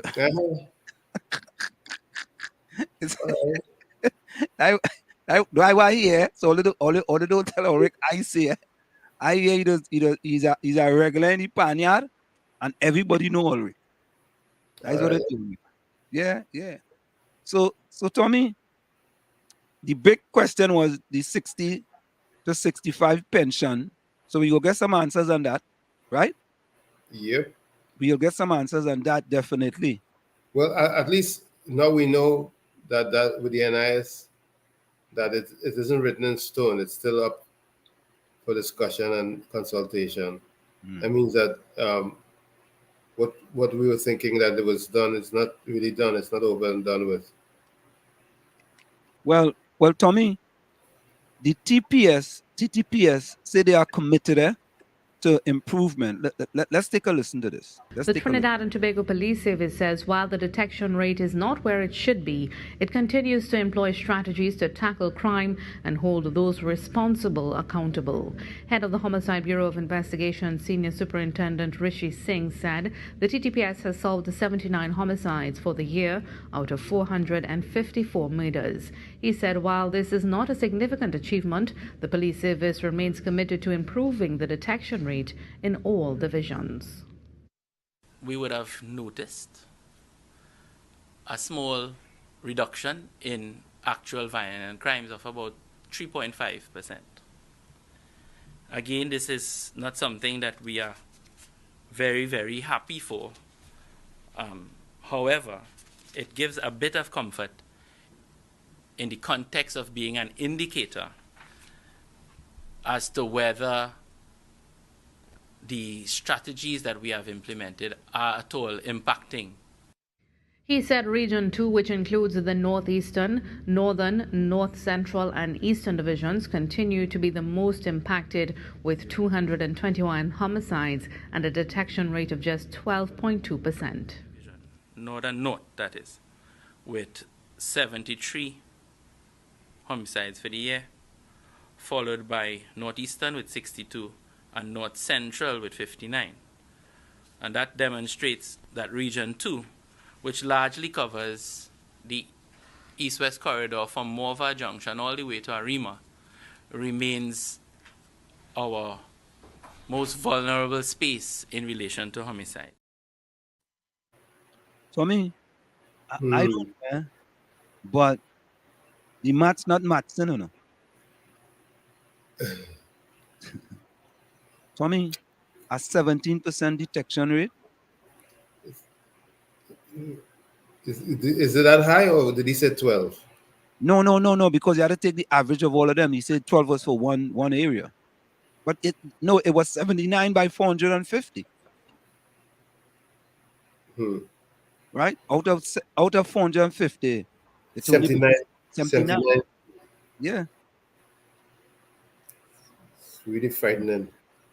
I mean, that means you're getting away with murder more than getting caught. So Tommy, here is the question, right? I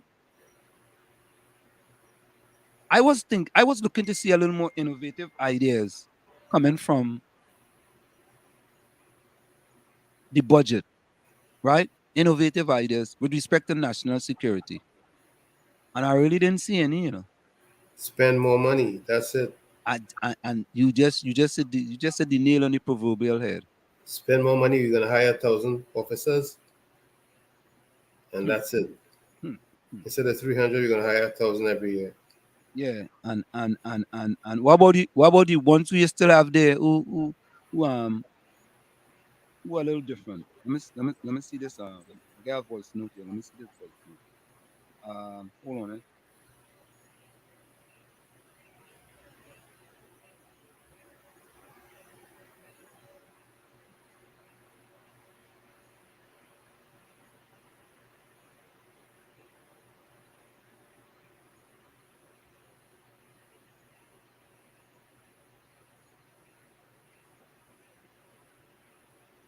Good. I got a voicemail, but the person tell me do not hear it because there are a lot of obscene language in it. Thank you very much. We appreciate that.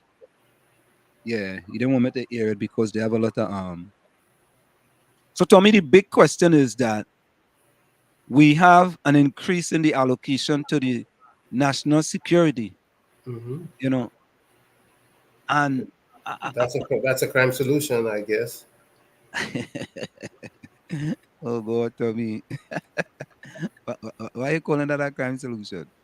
Well, why would there be such a huge allocation if it's not to resolve the crime situation? Tommy, let me give some solutions again. And maybe there are some of these things that are happening, but let me just give some solutions. So here are some solutions to help reduce crime in Trinidad and Tobago. And I think we gave this before, but let's give it again. Community policing, right? We talked about that. And we need real community policing. You don't. Yeah, we don't, not fake. Correct. You know what community policing really is. We know what that is. We know what that is. You had to put the boots on the ground, out of the cars, on the ground. Correct, man. Not for 5 minutes. All day you want boots on the ground. All day. 24/7. All day you want boots on the ground. New York did it. Brooklyn did it. Newark did it. Boots on the ground. Yeah. And that is what? That is exactly what help. Technology. We talked about using drones, cameras, and sensors to monitor high crime areas and detect criminal activity. Education, providing educational job training program to at-risk youths to help them find employment and avoid criminal activity. Neighborhood watch, encouraging residents to form neighborhood watch groups to monitor their communities and report suspicious activities. Youth programs, we talked about this, creating after-school program and sport leagues to keep young people engaged and off the street. The 41 recreation departments. I'm going to talk about this over and over and over. Alternatives. Go ahead. Someone told me that when the police in Trinidad has to work, they get very upset. Toby, I don't think we want to paint a broad brush like that. That's what someone said to me, and I said, yeah. He said, yeah. He said they don't want no hard work. They don't want nobody to give them no stress. They want to just take it easy, and if they have to work, they get very upset, and then they become very aggressive. Yeah, but I think that might be in the minority, though. Well, let's hope. Yeah. I think that might be in the minority. So alternative sentencing, implementing alternative sentencing programs such as community service and restorative justice to reduce recidivism. I think we have that type of program, but what is this guy name again, boy? He passed away. Oh God, Vision and Mission, something like that. You know, he used to work. He used to be a commentator on I-95.5. And finally, community service, encouraging offenders to perform community service as a way to make amends for their crimes. So there are things we could do, and when I hear the kind of innovation they put, the kind of things they're putting on the table, it just, it makes me wonder. That's all. You know, it makes me wonder. You know, are we doing all the things that we're supposed to? You know. So, folks, again, if you want to get in contact with us, we have the boat 973-868-1444 and 973-609-6509. Right? You can get in contact with us. You can also send us your voice note as well. You know. So, yes, Tommy, we have that situation with the TTPS. Let me see what else we have here. But poverty is a big driver of crime, you know. Tommy, we have said that over and over. And I'd really like to know what ideas people have to eradicate poverty. Some solid ideas, because we need that like yesterday. But Tommy, I was listening to a radio station. Was it today or yesterday, boy? And I hear people saying part of the problem we have in Trinidad because too much people are lazy. Now, and I keep saying this over and over with respect to internalized oppression. There's lazy people in every race. Every race has lazy people. You know, why do we internalize things that other people think of us and impose it on ourselves? You know, but I was also given thought to the fact that I was just toying in my head with the minimum wage, the cost of living, the price of goods and services in Trinidad, and realized that these people are being, I'm trying to find the right words, but they're stuck in the way the system works, as the system is set up. They're stuck in a cycle of sufferation of poverty when it comes to earnings and purchasing power and so on and so forth. I even started thinking, I said, maybe some of these countries ought to just abandon their currency and just use the US dollar. Yeah, that's a different story, Tommy.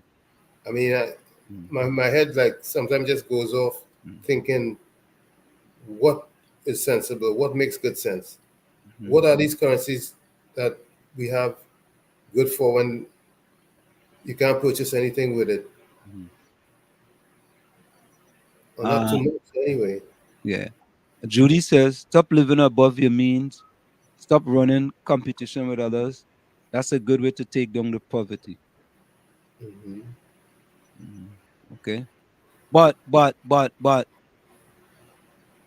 taking down poverty has to be a joint thing with including government programs. You understand? Because the $3 increase in minimum wage. Now listen to this, if they had taken VAT off of certain basic food items, that could have a significant impact. A reduction in the cost Reduction. Yeah, a reduction in VAT. For example, if VAT is 12.5 and they take it down to 6, right? That could have a significant impact too. Or you remove VAT from certain basic items like flour, sugar, basic items. That could have a significant impact too. And Walton says, guys, we had a group called Community Comfort Police. And I think this brought a level of stability in communities, but it was disbanded when the present government took control. Okay. Where was that, in Tobago? No, it was in Trinidad. Oh, that was in Trinidad? Yeah, I remember the Comfort Police. Oh, wow. And they get rid of it? Well, apparently they did. I'm not. Why did they get rid of it? Walton, why did they get rid of it? But even they used to be just driving around, driving around, driving around. I think policing should be boots on the ground. Let have the police, just like they did in New York, have the police get to know everybody. Rose, welcome back. So, folks, I think what we need from you all, we can give you all the ideas, but we need to hear from you all. What are some of the ideas that you all believe that can be implemented in order to reduce the amount of people living below the poverty line? You know, to look at it, you know, there is so many things that can be done. Yeah, but we don't want to be always the one just giving solutions all the time. We want to hear from you guys what you think it's important in order for people. Well, Judy says, stop living above your means. That's an Stop idea. running competition with others. That's a good way to take down the poverty line, right? And some Trinidad food merchants are greedy. If you remove VAT, the merchants will find a way to increase food prices. Okay. Well, there has to be enforcement, so there's no price gouging. Correct is right, Tommy. There we go. To just simply say that they're going to do this and let them get away with it. That is the problem. That's the bigger problem. There has to be accountability. That lack of accountability and lack of persecution when they do the wrong thing. Yep. Is not acceptable. Walton says that's the question everyone keep asking with respect to the community. With respect to the community comfort police, why did they get rid of it? I really don't know about that, but just from one of the solutions, yeah. You know, but the society or the politics is so petty that when one government does something that's positive and the other one comes in, they just abandon it because they didn't come up with the idea. But yeah, I think the reason why they can abandon programs that work and get away with it is because the citizens put up with it. But if the citizens wouldn't put up with it, it wouldn't happen. Because we know in the United States that cannot happen. One administration that's working and the other one comes into power, right away they abandon it, they disband it. They just can't do stuff like that. But yeah, you mad or what? Tommy, I don't know if you know the story about the Futures Exchange founder, you know, who he was a billionaire and he's now on trial, you know, he had the crypto. So let's take a listen to this. Yes, go ahead.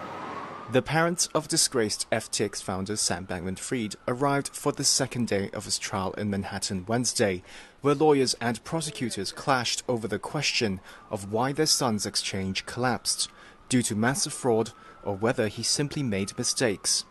Sitting in court in a suit, tie and uncharacteristic trim haircut, Bankman-Fried was portrayed by his attorney on Wednesday as a math nerd who overlooked risk management in building FTX but did not steal customer money. While prosecutor Thane Wren said Bankman-Fried committed, quote, fraud on a massive scale, took more than $10 billion from unsuspecting customers, and doubled down to plug losses at his hedge fund Alameda Research when its crypto investments began to lose steam last year. 3 other central questions were raised as points of contention in the trial, which may last up to 6 weeks. 1. Was the collapse of FTX due to fraud or a smear job? Defense lawyer Mark Cohen said the Bahamas-based FTX was a casualty of a broader downturn across the cryptocurrency sector, and public attacks from rivals such as Binance and the crypto press led to a run on FTX. The prosecutor said that was an excuse for fraud. Another point of contention were ties with Alameda nefarious or business as usual. The jurors also heard from the prosecution that Bankman-Fried stole customer funds in 2 ways: by duping FTX customers into sending money intended for their trading accounts to Alameda, and through a secret special privilege embedded in FTX software that let Alameda make unlimited withdrawals. Cohen said prosecutors had misconstrued instances of Alameda performing functions for FTX and disagreed the software was nefarious. The prosecution and defense also clashed over the role of Caroline Ellison, Alameda chief executive and Bankman-Fried's on and off romantic partner. Whether she was to blame for some of the wrongdoing or just a front for Bankman-Fried to carry out his actions at Alameda Research. Prosecutors are expected to call Ellison and two former members of Bankman-Fried's Inner Circle executives Nishant Singh and Gary Wang to testify against him. All three have pleaded guilty and agreed to cooperate with prosecutors.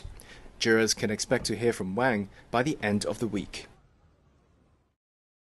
That man make billions, boy. Young man. Yep. Billions, I exchange demands that, That FTX, that's so futures exchange. Billions demand make, billions, Right? Easy come, easy go, boy. But one thing for sure, you do wrong, you feel the law, you feel it. And in this country, right? You do the wrong thing, right? You'll suffer the consequences of your actions. That's right. Right? And we don't care how big you are. Accountability and enforcement. Yeah, of course. Yeah. We making joke. I should know about that. Victoria says, Tommy, plant some of what you eat. Start there. Start preparing your own food at home. Stop eating out. Yeah. Well, that will also help with health as well. Yeah, right? Victoria, I agree with you. However, we gotta make sure we have the space to plant. Yeah, you gotta make sure you have the space to plant. Or else have the technology to go. If you can't go horizontal, go vertically. Yeah, you could plant on top of the building. If you could get on top of the building. If they could fix it up for you, we could plant up there. Or I say he's a Forex man, nothing else. Yeah. All right. Captain want to know how restaurant workers go get paid. Then he said build a small greenhouse. Then he said people getting money from the build a greenhouse. You need to give me some lessons on that. Yeah, where they getting money from the build a greenhouse. That's a good idea, but they don't have to get money to do that. Yeah. The small one apparently they don't need much money. Maybe she has the formula. Denise, what is the formula? Excuse me. Yeah, because I think that's a good idea. Let me see. How to build a small greenhouse. Small green. How to build a small greenhouse. Yeah, here we go. Leftover materials from construction sites.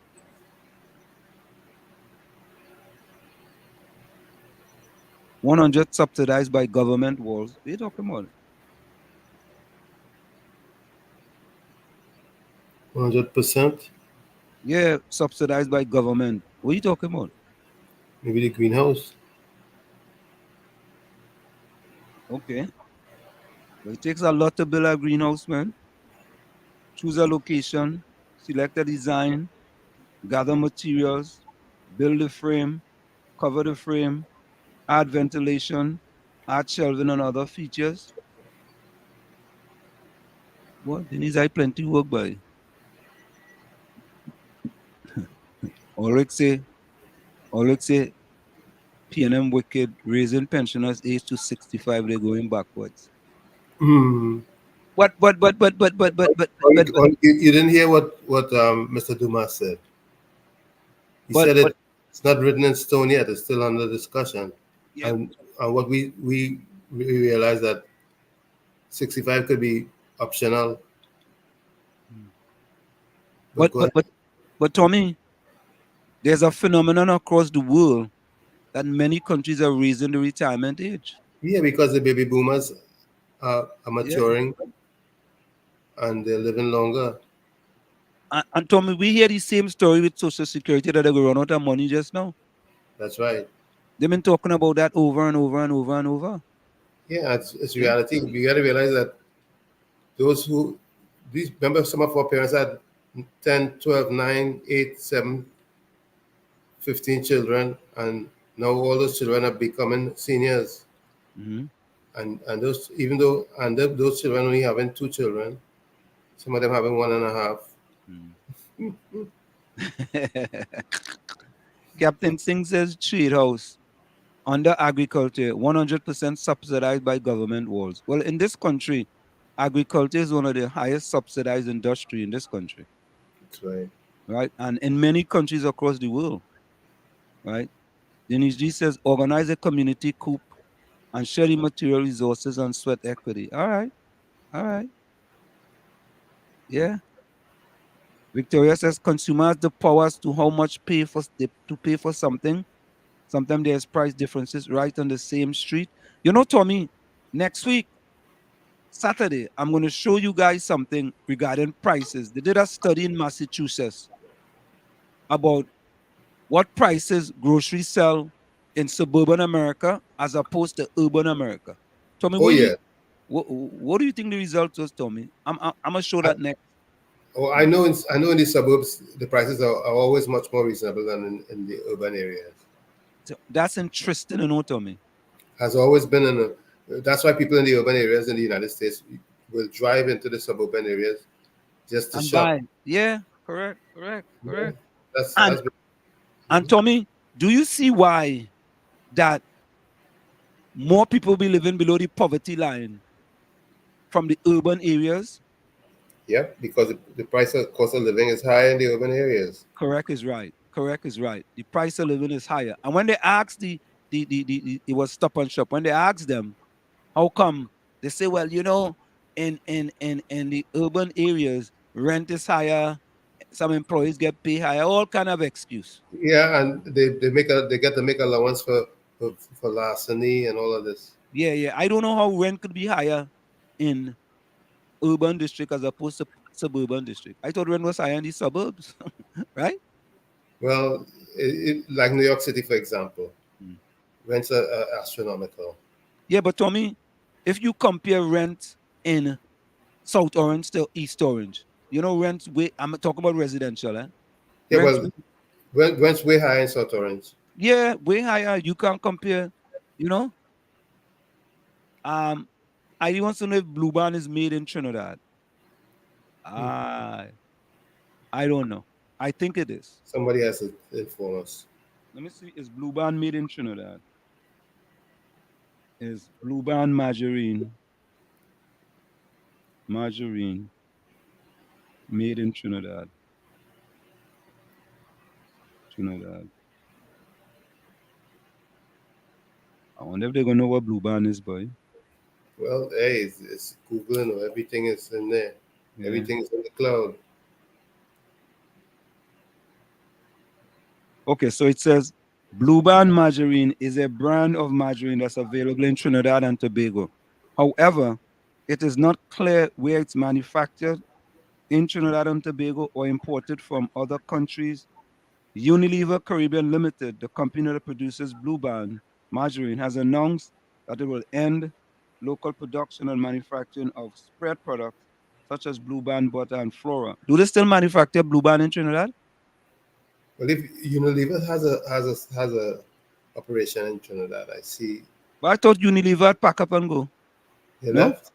No, I don't know. I think they have a.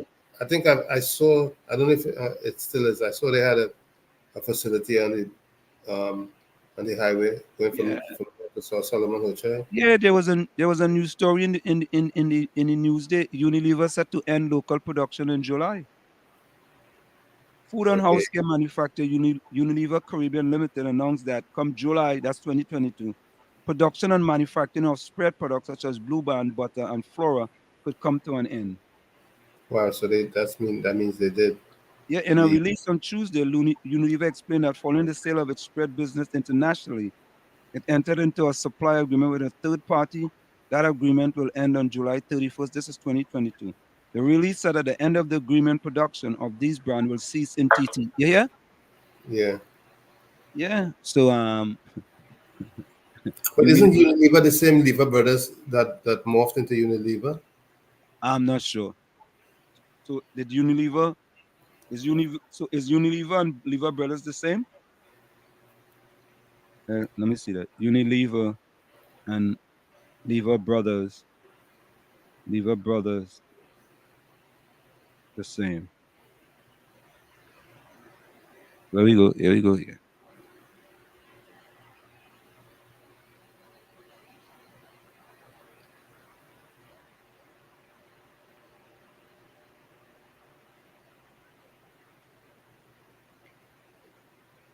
Now they're two different companies.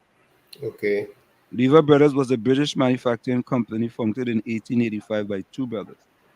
Unilever is a British-Dutch multinational consumer goods company that produces food, beverages, cleaning agents, and personal products. It's one of the world's largest consumer good companies and owns more than 400 brands. Mm. Oh, wait, Tommy. Wait, Tommy. You correct, you know.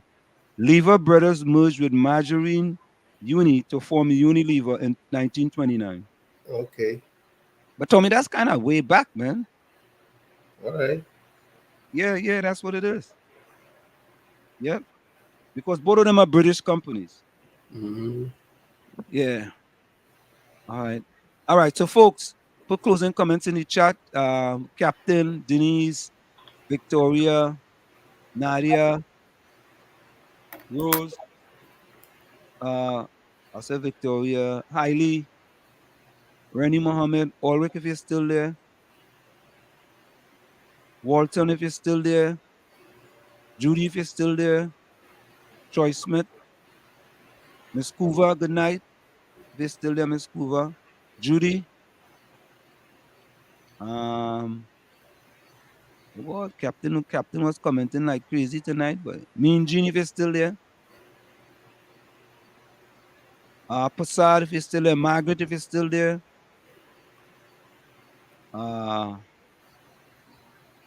okay, Passad, if you're still there, Rose, if you're still there, put closing comments in the chat.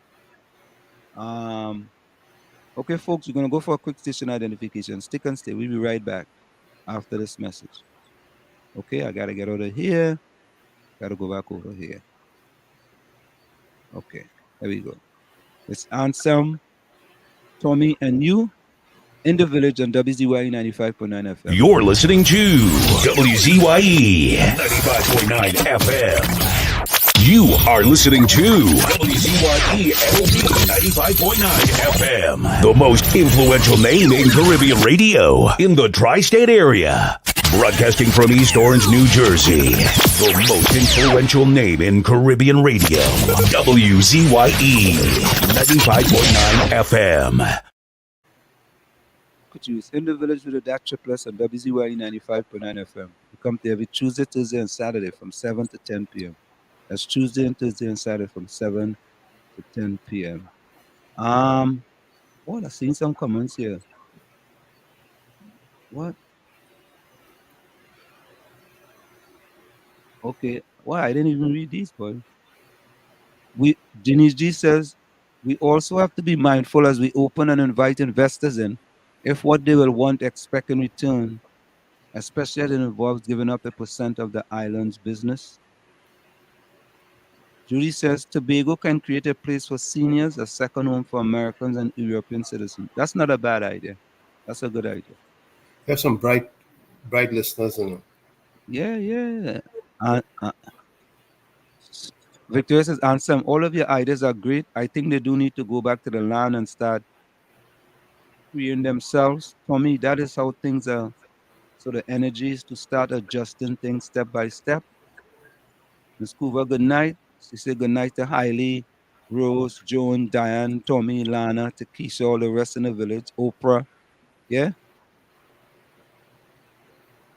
Victoria says, Caller, you are right. He has untouched knowledge. Yeah.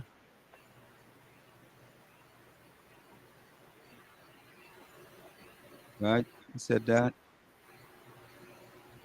Okay. Plant your food. Build a small greenhouse.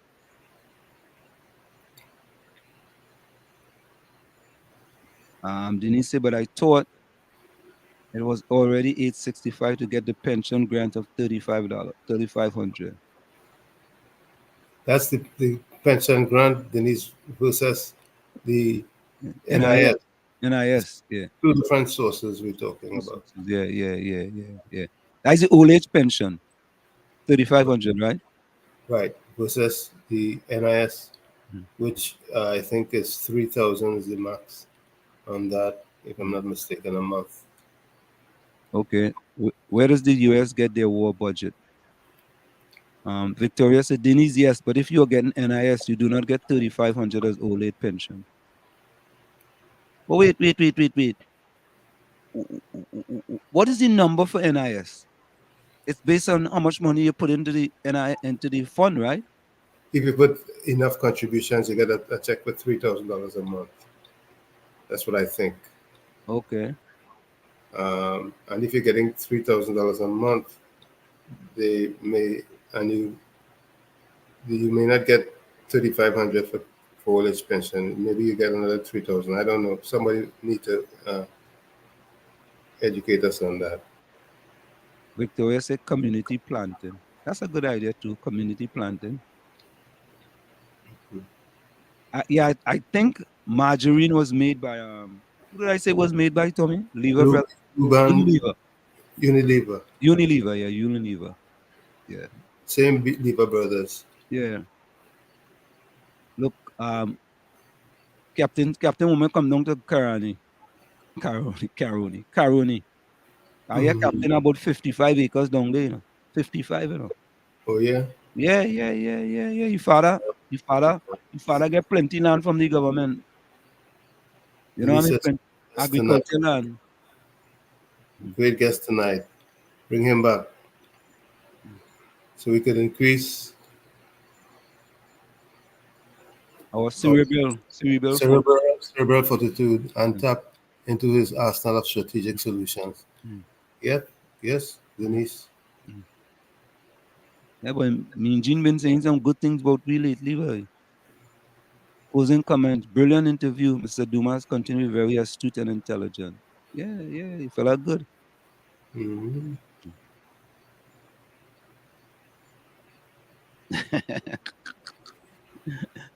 Captain, I feel you get SSI, you know. I feel Captain in Trinidad, he getting SSI, he getting the old age grant, and he might get NSI too. NIS. But for him might be just NSI. For him. He might have to switch around the INDS. That could be he go get the national scheme investment. With these 750 contributions, they can't deny him. Yeah, because Captain must be putting all in one, you know. He must just pay whatever it is, 750, times whatever it is, and he just paid all in one lump sum. Mm-hmm. You understand? Yeah. Captain big like that. Right, Cap? Capitan, boy. All right, what's the closing comment? My closing comment is simple. Oh, I wanted. All right, we're going to play that tomorrow. Okay. Health does not always come from medicine. Most of the time, it comes from a peace of mind, peace of heart, peace of soul. It comes from laughter and love. Health does not always come from medicine. Most of the time, it comes from peace of mind, peace in heart, peace of soul. It comes from laughter and love. From where I sit, this is it. The clock on the wall, so that's all I like to say, but I've got to go. Remember, hard work beats talent when talent does not work hard. And for every 60 seconds of anger, you lose 1 minute of happiness. And remember, your circumstances may determine who you are, but you are responsible for who you become. Go ahead, Tommy. Mine is simple too. God is the greatest. God is able. Once there's life, there's hope. Like I always say, you have to become that change that you want to see. You, the man in the mirror. However, if you look in that mirror and you don't like what you see, you cannot blame the mirror. Mm-hmm. You know, it's funny, eh? Not one time in our interviews tonight, Tommy, we didn't bash no party. I mean, we don't bash party in here, We don't bash party, but I think I think we've taken on a different outlook on our show. Yeah. We don't want to get into to fighting with anybody, bashing anybody, having any confrontation. Yeah. We just want to talk constructive talk right through. Ideas, constructive talk and ideas. We want ideas. We want the because look how we talk about that pension thing today, right? And last time was the book grant and the computer grant. And some of these things, folks, we want to do it when we're on the national platform to get the other people in Trinidad thinking as well. We already have many people in here who think quite a lot about the different things that we are talking about, and we want people to continue to think. So Walton says, this was a good night. Thank you very much, Walton.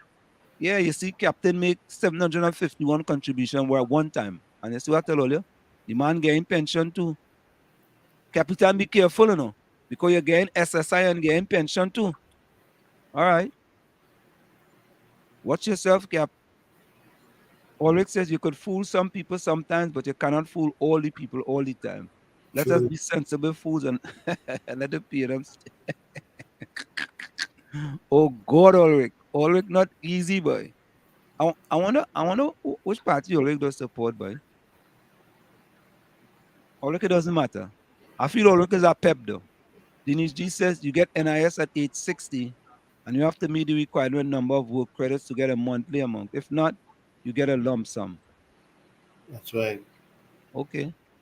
But they're changing that to they want to change that to 65 though, right?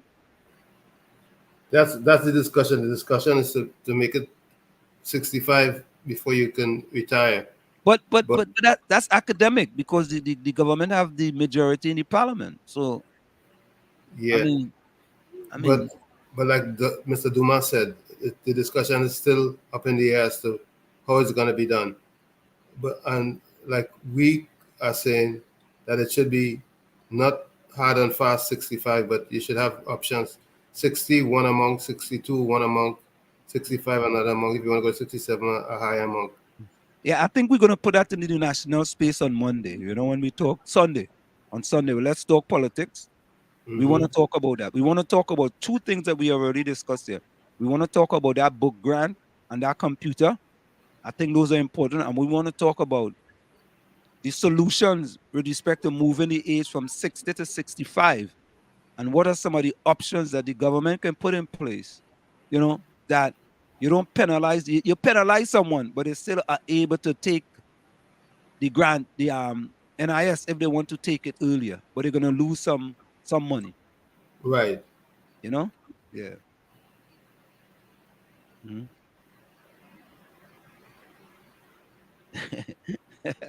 Oh God, Captain and Easy. The PNM budget was a good one. Great job by him, but Captain and Easy, nah? So folks, it's always a pleasure. We say thank you for joining us. Remember, tell a friend to tell a friend. You know, it's Uncle Tommy and Wall Street in the village. Uncle Tommy Wall Street and you in the village on WZYE 95.9 FM. We're gonna go out with Sunil Dempster tonight. I love this song too bad. Right? We're going to go out with Sunil Dempster tonight. Folks, see you Saturday, same time. Later. Bye-bye. So many different names out there. So in the event that I lose one, I still have two. If I lose two, I still have one. And then preaching. Now moving right along to what we are all here for, ladies and gentlemen, boys and girls. Let's welcome on stage, singing the monster track up. Sunil Dempster alongside the lovely Michelle Sylvester. Make some noise! Don't study bad mind people. Whatever I do, I give it my all. Life is so good, no worries at all. I don't have $1 million, but I know I'm rich. Plenty things in life I don't accomplish. I don't go around trying to prove to nobody. If you don't see my words, somebody else will see. I don't hold grudge for people. I don't mingle with evil. I don't have no time to conversate with low-budget people. Cause I'm on my way up, so you have to climb up. No time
nothing else to do. Want to confuse you, try to mislead you. Them up to no good, so they're trying to keep you down.